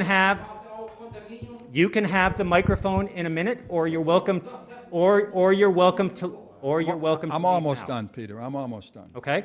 So, Bill, Yes. what I'm saying is that bill that comes to the Summit on a per gallon basis should be the same, and what I'm hearing the goal is to have that bill that comes to the Summit on a per gallon basis to be the same as the bill on a per gallon basis that goes to everyone else. Every single-family house. You're back to that No, it's single-family not. house. That was You just. just Bill. said Bill, I'm sorry. 261 users. You have anything else you want to add? Because you're, I'm Well, sorry. I'm trying to get, I'm sorry, but you're- I'm trying to get Can I, you off that can I take 261. one more shot at trying to explain this? And then, I'm sorry that it's, As long as it's not at me, the way he did. I'm not taking a shot at you, I'm taking a shot at trying to explain. I understand. something. I'm trying to- I appreciate, Neil, So- you've done a great job of so working on this. average single-family home came up, and I'm sorry that that's confused things. As I explained, when we talked about the base, how to structure the base fee, the ideal way that we thought to do that would be to come up with some sort of equivalent residential unit. Right. And we found that that is really complicated and hard to do, right? Yep. So we, for lack of a better word, we scrapped it and said, we can't accomplish it, okay? I understand. So we created a more simple tiered structure and looked at it after we created the rates and said, what does it look like when we use an average single-family home to look at these costs and consumptions to see like what that is? And the idea of a equivalent residential unit would be, you know, if you use 60% of an average single-family home, then it would be tiered that way. So that's how it came to be. It wasn't that we tiered the rates based on average single-family home. We used it as that equivalent residential unit to see what the rate structure provided after we created it. We applied it to the rate structure after to see what it looked like. So the base rate is not tiered to the average single-family home. It's tiered to the average single-family unit. It's tiered, is it not? The base rate, there's one discount base rate. Which means then what? We explain block that two one, and block- would you take another minute and explain that one, that tiered, those block rates, and how you came to the base rate tiers? If you eliminated the base rate tiers, the way everyone else, or almost everyone else, there's 6 or 7, as you pointed out, that do appear at all those rates you said, it means they don't have a base rate? They don't. A lot of places don't. But you said those blocks, and here's where I'm struggling. I've understood you at the meeting 3 times ago, and all the time you gave me to converse directly to me, I appreciate. I'm just evidently not getting it, because those blocks cause a tremendous increase, as you said yourself, to some of the states, in the base rate, not in the consumption. I don't mind the consumption. The consumption there is high. You tier those, and the more you use as a conservation, according to the statute, to encourage conservation, is a good thing. So if we said let's not, so first of all, the tiering of the base rates right now, okay, there's 3 blocks. Yep. But the first block is a discount block, which What does that mean? What is a discount block? In the structure that we just showed, there's no increase. It's the same base fee as last year. And it's for people that use approximately 60% of what an average single-family home uses. But there'd be a decrease for some of those in the block, would there not? Sorry? Would there be a decrease for some of those people in the block? No, if they're in that block, that's your base fee. But it's a decreased base fee. So, Yeah, it's for the people that use, like the people that Ralph said he was concerned about, it's for people that don't use a lot. So that's it. Like me. And then there's the threshold who have a meter that can track their use. Yes. And then there's a threshold there, and once you hit that threshold, you're in block 2. And there's a threshold in block 2 and once you hit that, you go to block 3. Both of those blocks in the structure that we just presented, the rates are the same. So block 3's base fee is the same as block 2's. But not as block 1. Correct. So it's tiered. but let's now. So, just but pretend if we eliminated we could eliminate the base fee, which is what, it seems like that's what is really bothering you, but then But it's not. the tiered consumption rates, which you seem okay with, would just increase to make up for Yeah, that so Bill, elimination. Bill, I think On a this is fair where. basis. But Bill, this is where respectfully, I don't think your objection is how you expressed it. I don't think it's with the base rate, because the truth is, nothing being proposed here changes the number of base rates that the summit's charged. It's charged one base rate currently at $53 a year. One base rate. Under the What? new scheme, 50 listen, hear me out. 53? Hear me out. 53 Currently, now? you're $13.25 a quarter. For water. For water, sorry, for water. I'm using water. And for sewer. Fine, but we'll go there next, but hear me out. The number's not gonna matter when I finish my sentence. Okay. $13.25 a quarter for water is what the summit is currently, as a base rate, one-time charge For all 260 units, one charge of $13.25 a quarter. 261 and 20 for water. Huh? But don't worry about it, whatever it is, and 20 for water, under the revised thing. So one time, that's it, not times 261, just one bill of that number. Under the new scheme, it's now going to be, for water, it's now going to increase to, help me out with that number, it's gonna, I don't know, I haven't heard any. Have you got a number for that, Neil? It's $14 now? The annual base fees for all accounts would be $137. So it would be $137 total for all of the units. So the point is, you're only still. Including the condominium So unit? that's like Yes, 50 cents a year. Under this proposal, you're not being each charged unit. more than one base 50 cents fee. for the only increase 50 cents? No, that's like the total cost to you. As a Who's u- as a- me, as one person? Wait, let me just say this again. Let me just say this again. You are charged one base. It won't be that next year. No, it It is. is. That is the point.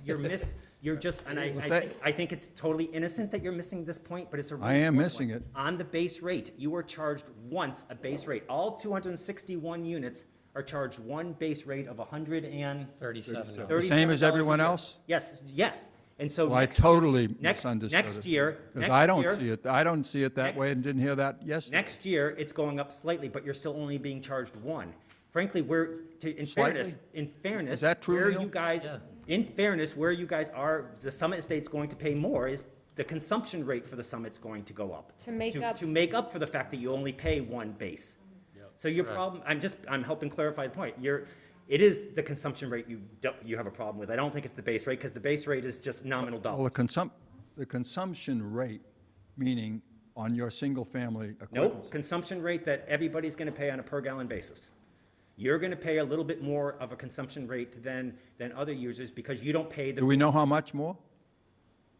Do you know? The materials. Off the top of my head. So we can. That's Most what- of our solar is gonna be. So in that the is, third so tier. that But is, it's- so that is Okay. actually one of the things. So I that do we have a asked you about. misunderstanding, because that isn't what I got out of what I heard yesterday. Okay. That's good, sorry. if it's clarified.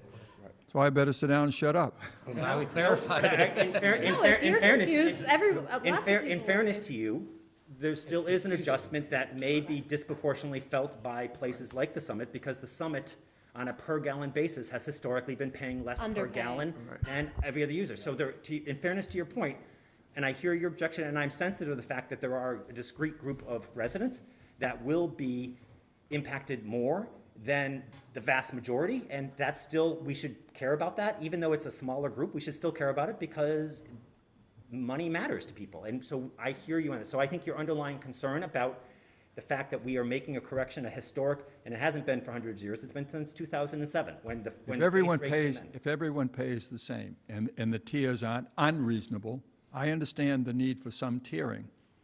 But if they're not unreasonable, then They're functionally, they're designed just to get to the fact that a gallon of water at the Summit costs the same as a gallon of water at another location or another location or another. That's what the intent is. And again,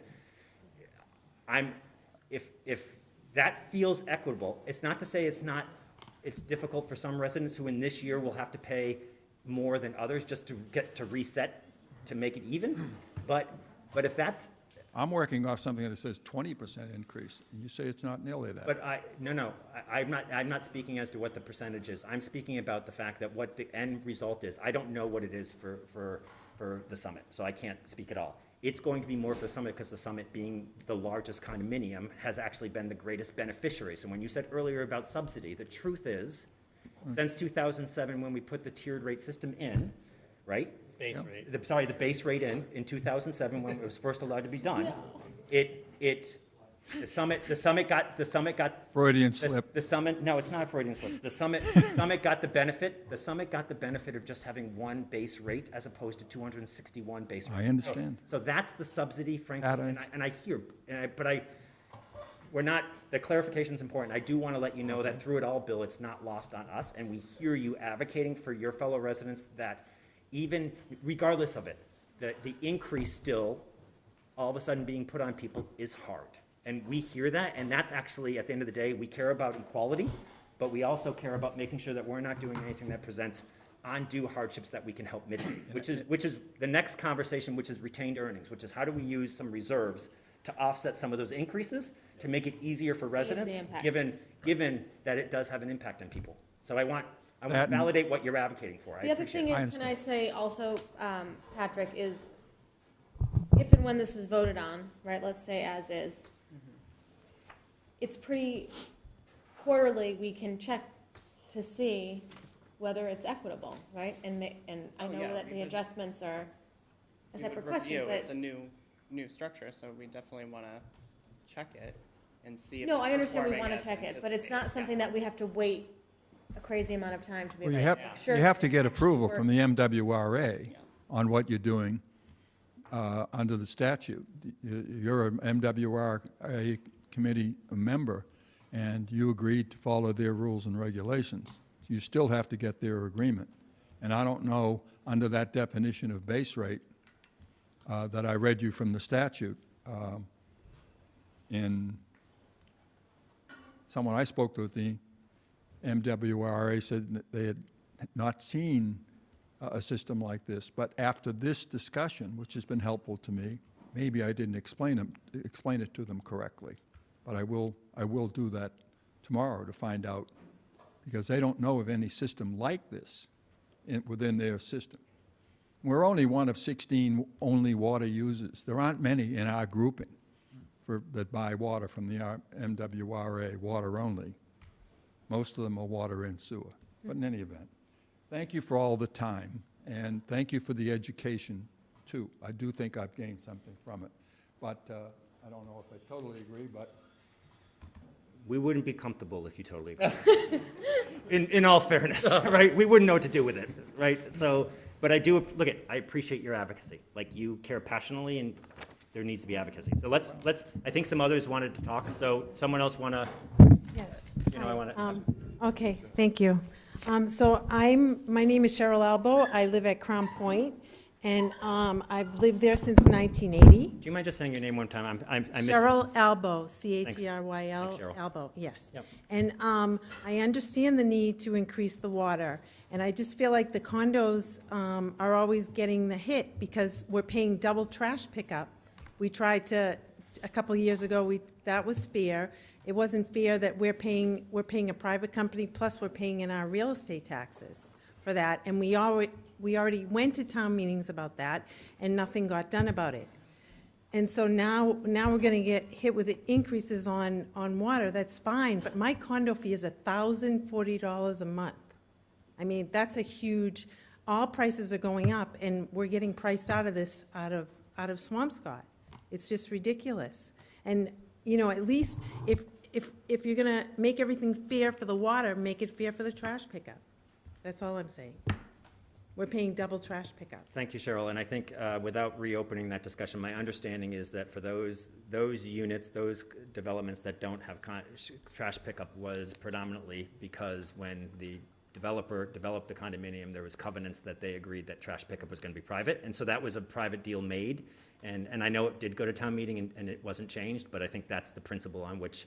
Yeah, but it's not fair. No, I agree, but I think the residents, when units were purchased, presumably that was disclosed to you that was part of the condo fee there, and I think that was a deal made, and I guess not successfully yet convinced town meeting to change that. But I hear what you're saying about it, and we're sensitive to anywhere to help.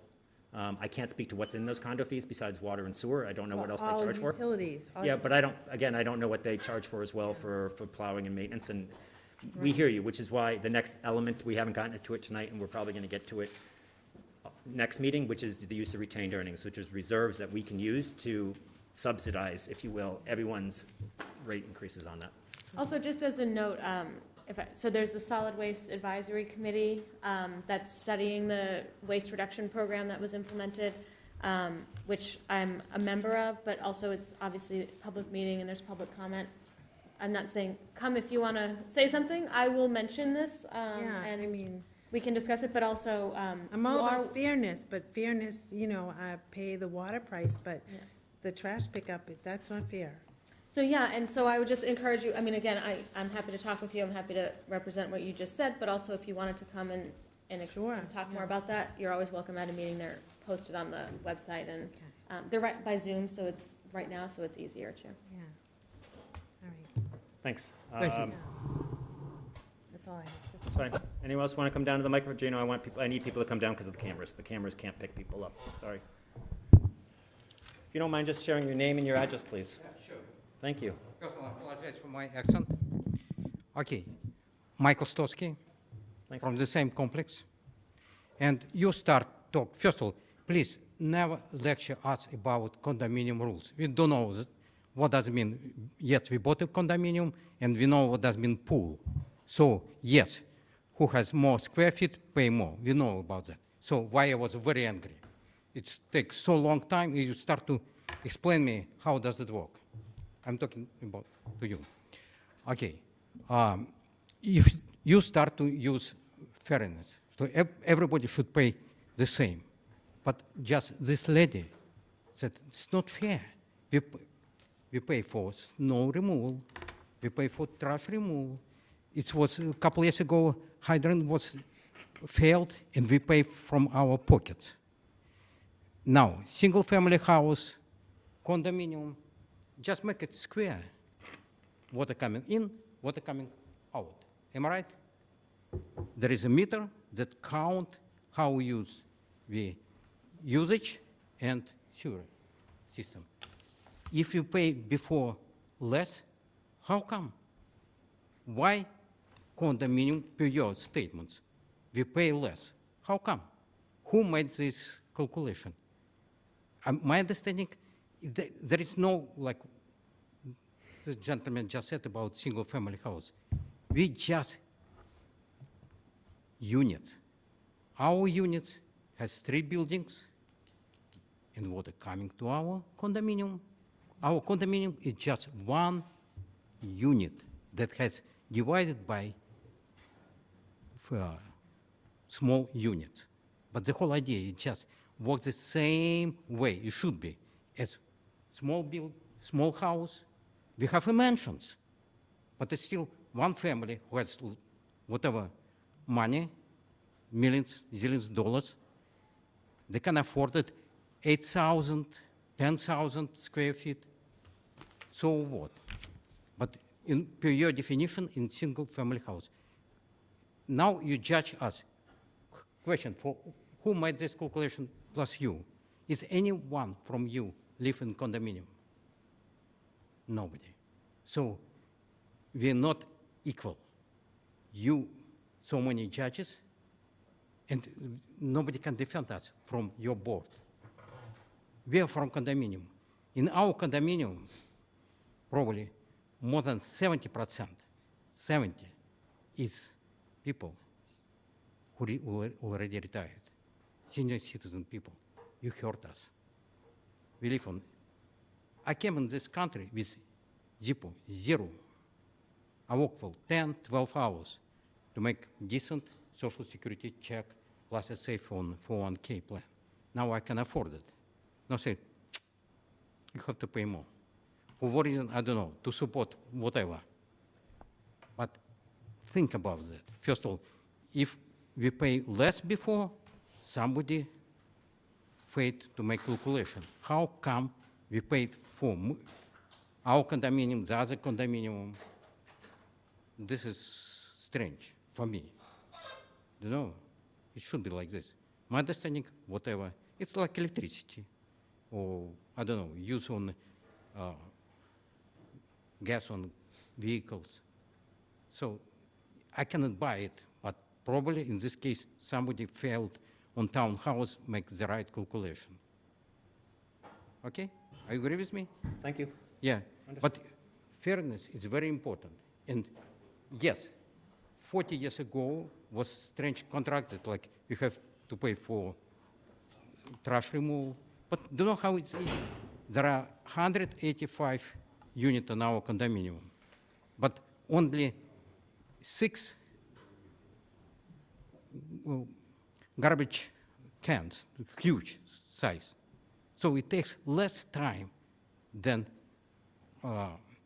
do the same for 186 or 185 houses, but we pay from our pocket. And it's again, there are not too many pupils now, so it means students of school, but we support that from our real estate tax. Am I right? You are. And we're not complaining about that. This is fine. It's because our town is a pool. We pay, like, when my daughter went to school, somebody else who already died, no kids, paid, and now I'm doing, and I'm not complaining. But if you start to charge us more for water, next time you will start to charge us, I don't know, for what. Everything should be, regardless of house or condominium, single-family house, two-family houses, condominium, we should pay equal. And town should treat us exactly the same, or please reduce our property tax. I'm done. Thank you, sir. You're welcome. Thank you. Anyone else like to speak? Again, we're not taking a vote tonight. We're going to, I think, give maybe some feedback to town staff to work on some things or to come back with some more analysis. All right. I think, things that we want additional information on before our next meeting? I think, I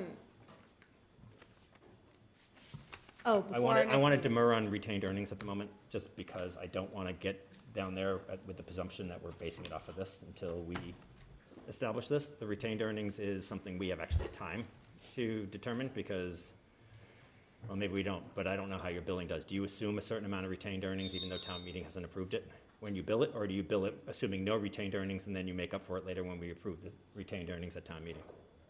That would be an approach we could discuss. I say it again? We could do it either way. So anyways, at the next meeting, we can talk retained earnings. I just, until we set on what methodology we're going to use, I think. yes. The retained I earnings would- is not the Or difficult. just to not go down that. Yeah. It's going to distract from the underlying. Yeah. I think we got to understand it because retained earnings aren't always going to be available each year. So we think we got to adjust. So I think it would be I think it would be helpful to look at using the most recent consumption history from certain of the large properties for us actually to look and extrapolate using this revised system what their bill would have looked like compared to what it looks like. It's not a good apples to apples because we're taking the fiscal year 20. I'm going to use fiscal year 20 because that's the last completed year. Maybe 21, but that has a rate structure here. We can work on it, but it's to basically say, hey, if we were to say no change and we were just to increase without a tiered structure, what it would look like, and then with the tiered structure, because you can't do it over 21 because there's going to be an impact no matter what. You're always going to have an increase. Yes. What we need to see is what the increase is going to be with this tiered structure versus if we didn't do the tiered structure, and we originally looked.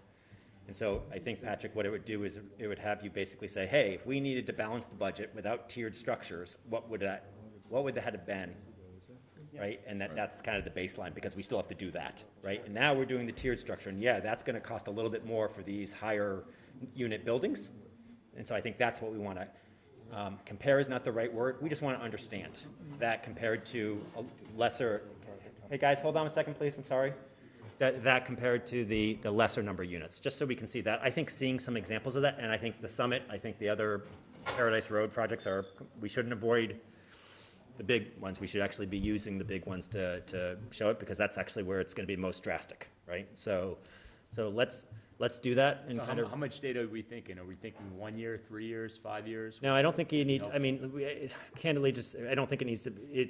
I think it's as simple as saying taking the last year and assume we're going to fiscal year 22 with no tiered structure, and what would it have been?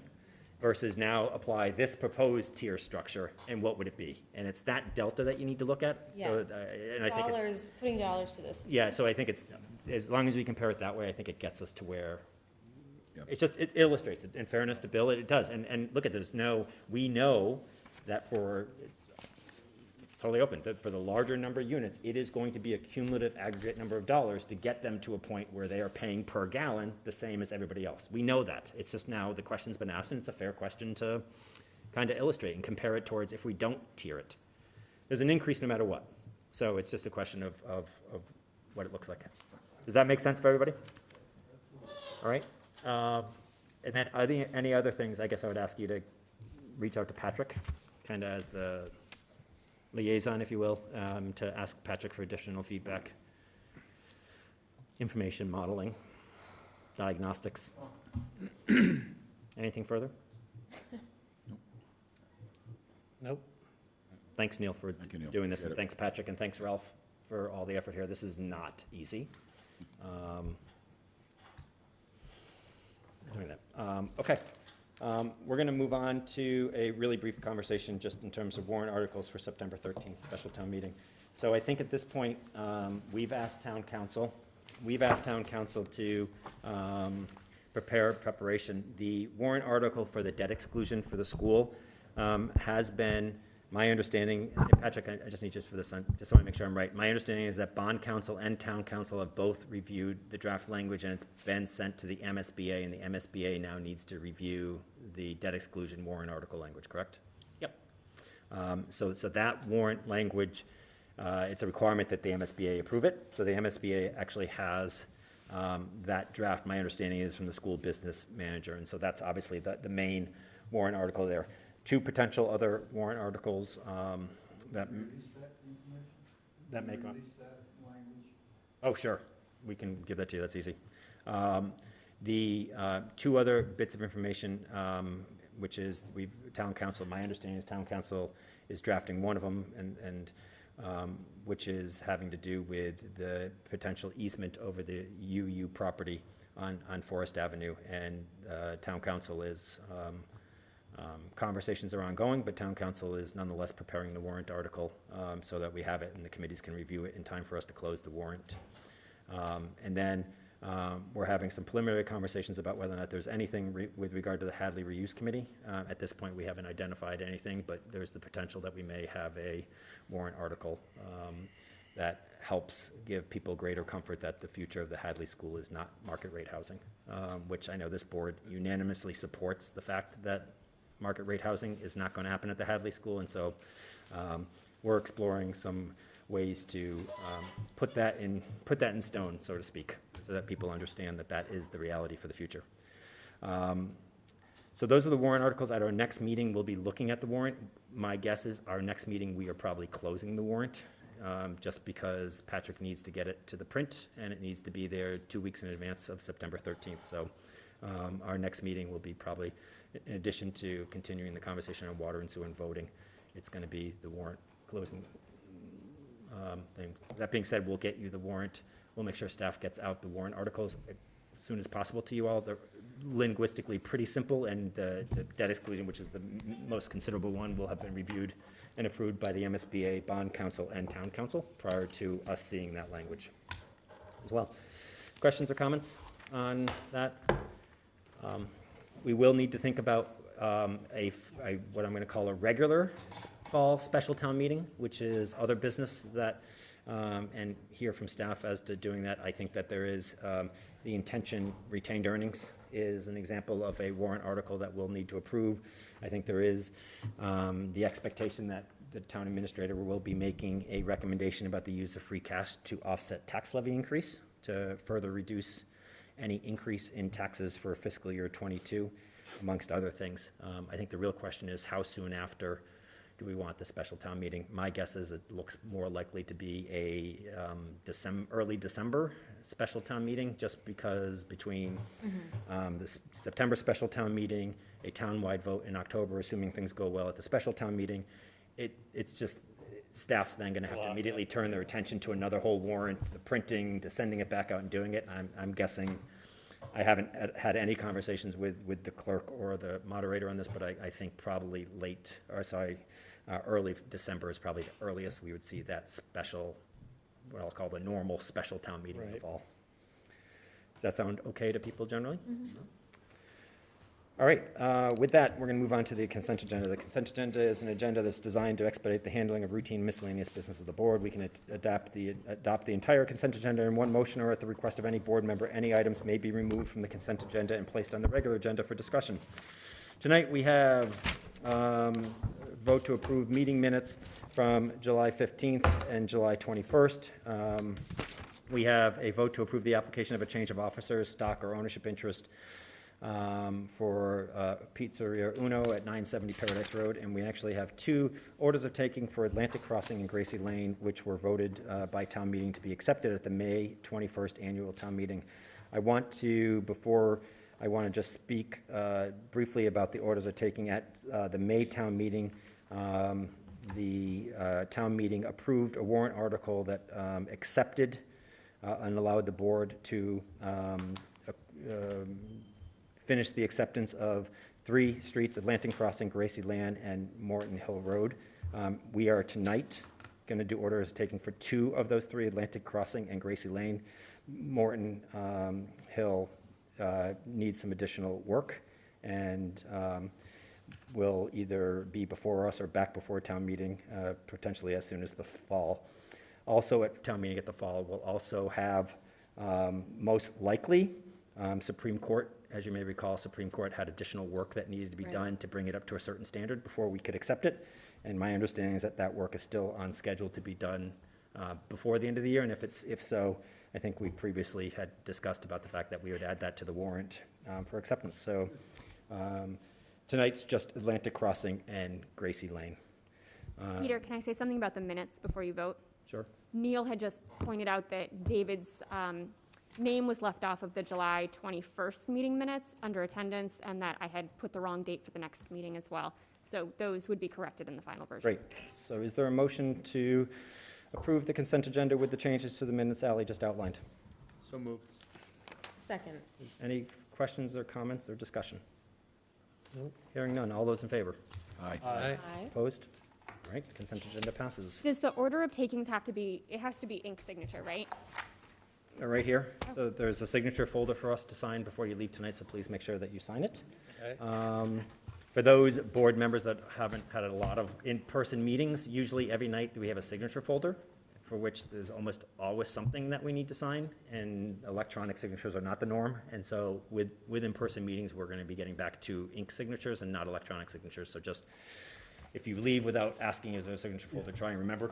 Otherwise, I'm sorry, and there's a box of water and sewer commitments that we have to sign as well. So it's, you need them to sign tonight? Yes. They could wait until next time if we have to. Right. This didn't seem like the great meeting to be moving them around. Yeah, well, okay, so anyway, so just ask us if you haven't seen that folder, because otherwise Ally and staff ends up having to chase us down to sign things. All right, we're moving on to the town administrator's report. Okay. I just wanted to speak briefly about COVID-19. We are receiving updates from the state. I've been asked to participate in a number of meetings this week with my colleagues in municipal management. And after approximately 7 weeks of no lab-confirmed cases in Swampscott, we have had a significant increase in COVID-19 cases. So as of July 25th, we had 13 new cases in 9 days. And so this new variant, the Delta variant, is much more transmissible. And so today, this afternoon, I asked for and I received a recommendation from our Department of Health about whether or not we should move back into some careful, masking of folks in public buildings. So just like the Swampscott Public Schools, Town Hall, and town buildings are all going to go back to masks. It's too important for us to relax our guard. We still have vulnerable residents. We know that folks that are vaccinated can come down with the variant, and we want to keep everybody safe. We really want to keep that ethic, and I would ask folks to be patient and just understand when you're around a lot of people, mask up. We're almost through this and we're making a lot of progress. I want to stay positive, but I want folks to just be sensitive to the fact that we have vulnerable populations. We have a lot of young citizens that can't be vaccinated, and we don't want to see anybody hospitalized. I have some bittersweet news. Our library director, Alice DeVoe, after a wonderful, wonderful career in Swampscott, will be retiring in the near future. We have a few weeks, but I wanted to share this with the board. I did have a meeting with the chair of the library board of trustees. We have a 3-member board. Ellen Winkler really is discussing the search process and really the role of the library board. The library board is the search committee for the library director position. Ultimately, under the town charter, the town administrator has to recommend the director to the select board. So I had recommended that the board of trustees meets with the select board perhaps at our next meeting. I know we're scheduling some busy conversations, but I think that would be a good opportunity for the board, but also the town to hear about, what wonderful legacies that Alice will certainly leave us with, but also, what we might think about as we think about a new library director. This is an important agency or institution in Swampscott, and I think it's a great opportunity to celebrate our library. I did have a great opportunity to interview a number of individuals for the outreach and social worker position for the Swampscott Senior Center. I'm very pleased that we've been able to extend an offer to Sabrina Clopton, a Swampscott resident. Sabrina has showed an absolute incredible care and concern for our Swampscott citizens, young and old. And she comes to Swampscott with her master's in social work and a powerful drive to help support all ages of Swampscott citizens. So really excited about the leadership that we have at our senior center, and would be a great opportunity to kind of bring in some of the new staff, including our new all ages director, and really get an update on some of the busy things that are happening. Chief Kurz has updated me on some of his ideas about pedestrian safety. He's been meeting with the leadership cadre at the Swampscott Police Department and talking about ways that we can actually enhance patrols in Swampscott. It's a busy summer, and we do expect that we'll see an uptick in enforcement activity, so don't be surprised if you see a lot of folks out and about. Pedestrian safety is really going to be a constant conversation that we have. We are having a cookout at the Senior Center on August 25th at 11:30, so if there are board members that could wear a hairnet or flip some burgers, you're invited to hang out and share some hot dogs with some of our seniors. Our new HR director has been very busy. It's hard to think that she's been here for just a couple of weeks, but she has really jumped right in. She has really taken charge, and I'm really thrilled that we have a really competent and energetic new director.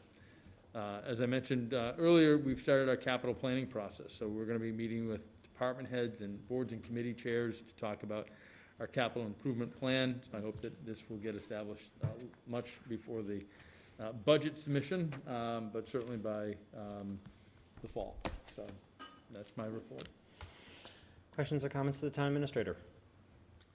Sean, there had been a request for trash advisory data. I just wanted to make sure that your office, had provided that information to Wayne Spritz. We did. As well as the other board members. We did.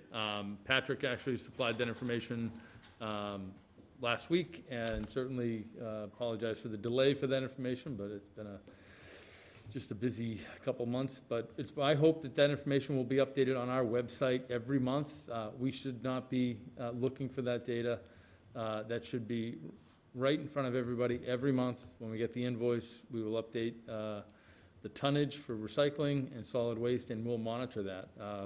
We had a really terrific report today from a member of the Solid Waste Committee that picked up 6 homes recycling and went through that. And it's my hope that we can see some of those pictures and talk more about how we can all do a better job with recycling and manage some of those costs more carefully as a community. Thank you. So it's my hope, that's your way of saying it will be done, yes? It is. I've asked. All right, I just want to understand hope and it's going to be done are slightly different. I want to go with it's going to be done. So I just think it's really important to have that. It's good data, and data. Agreed, Peter. Is really important. Because we haven't, frankly, we also haven't seen it in months either. Like, we haven't had that conversation, and I'm so glad you're on the committee, Polly. I know you've seen it, but it's just good to No, just, though. Huh? Yeah. Other questions, comments for Sean? Can you add condominiums to that recycling? They don't recycle now. Can you add that? Be happy to do that, yeah. So, well, we don't, no. Okay. I don't know what you mean by we're happy, but I don't even know what adding to it is. Let's, anyways, so anyways, we're in any select board time? Select board time, yeah, I just wanted to thank the residents, family, friends, passers-by for attending the Bentwater Day at the beach on Saturday. It was an incredible community event.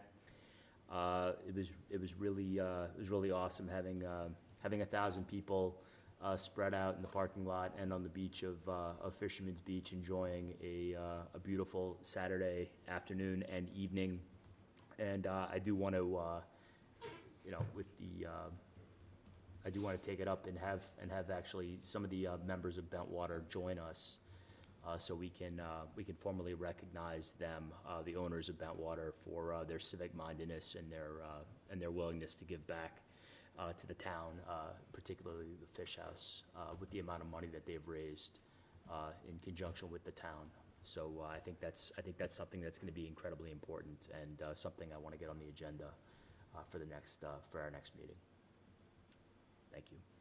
Great. Thank you, David, for everything you did to organize it as well. It's great. All right, hearing none, oh, sorry, next meeting, I'm gonna propose, and I'm sorry we're shifting it, but given, and Patrick, you tell me if this works with your printing time. I was gonna to the 23rd, 24th, or 25th, which is Monday, Tuesday, or Wednesday, instead of the 18th, to give time to finish warrant stuff and some other things. Yep. Does that give you time to print and mail? Yes. So never is there a preference, guys, please hold on. Is there a preference, and I'm sorry that we're shifting, but is there a preference between the 23rd, 24th, and 25th? I think Patrick probably would. Patrick would probably appreciate earlier the better, because I think anything, but. Tuesday or Wednesday nights are better for me. Yeah, me Much too. better. That's fine, you guys, whatever, I can make, I can make any of those 3 nights work, so you just tell me. Wednesday? I'll be on Zoom if it's that week. Okay, that's fine. David? I'm good Tuesday or Wednesday. Donald? Do Wednesday. All right, so if okay, we'll do Tuesday? Is that fine? So we're gonna do Tuesday, the 24th, at 6 PM here. Not the 18th. Not the 18th. Tuesday. All right, and then we're gonna get the warrant, as soon as the MSBA approves the language, we're gonna send out, FinCom also needs to meet on it, et cetera, and so we'll actually share that, but we're gonna get the warrant stuff out earlier than later. It's simple enough, there's no reason to wait. So everybody has time and can ask questions, and I encourage board members to reach out to Sean, and then Sean can ask town council if we need town council input. That way we can show up on the, Yeah, we have to open it. on the 24th and be pretty Yeah. cut and dry on what we're doing there. Okay? Peter just noticed the order of takings. I don't have the original documents, so I can't have you sign them now. So fun. I will be hunting you all down for that, but I have a bunch of other stuff for you guys to sign too. Peter, quick clarification on the water documents, I don't even know what they are, in the box there. They have select board members' names going back to the last, like Laura Spathanis and Naomi. Does that mean that only the 3 currently serving I have can no sign idea those? what's in the, I don't even know what's in the box, so I can't help you. It sounded routine, that's why. Sean, what's on the top of the box there? If it doesn't need to be signed tonight, my suggestion is you guys can take. It's not going to be tonight, it's just that I do need people to sign it, so as people were coming to sign the order of takings, I was going to have them I sign it. think you should just, Patrick, and you guys can check with Amy or town council or whoever you need to. I candidly don't even know what's in the box, but That's fine. my guess is the current members are the ones that can sign it. So, but just confirm it. and, Okay.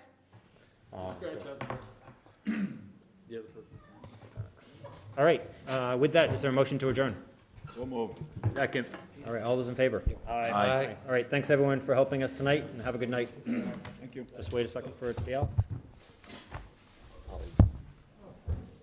You can wear it in Florida.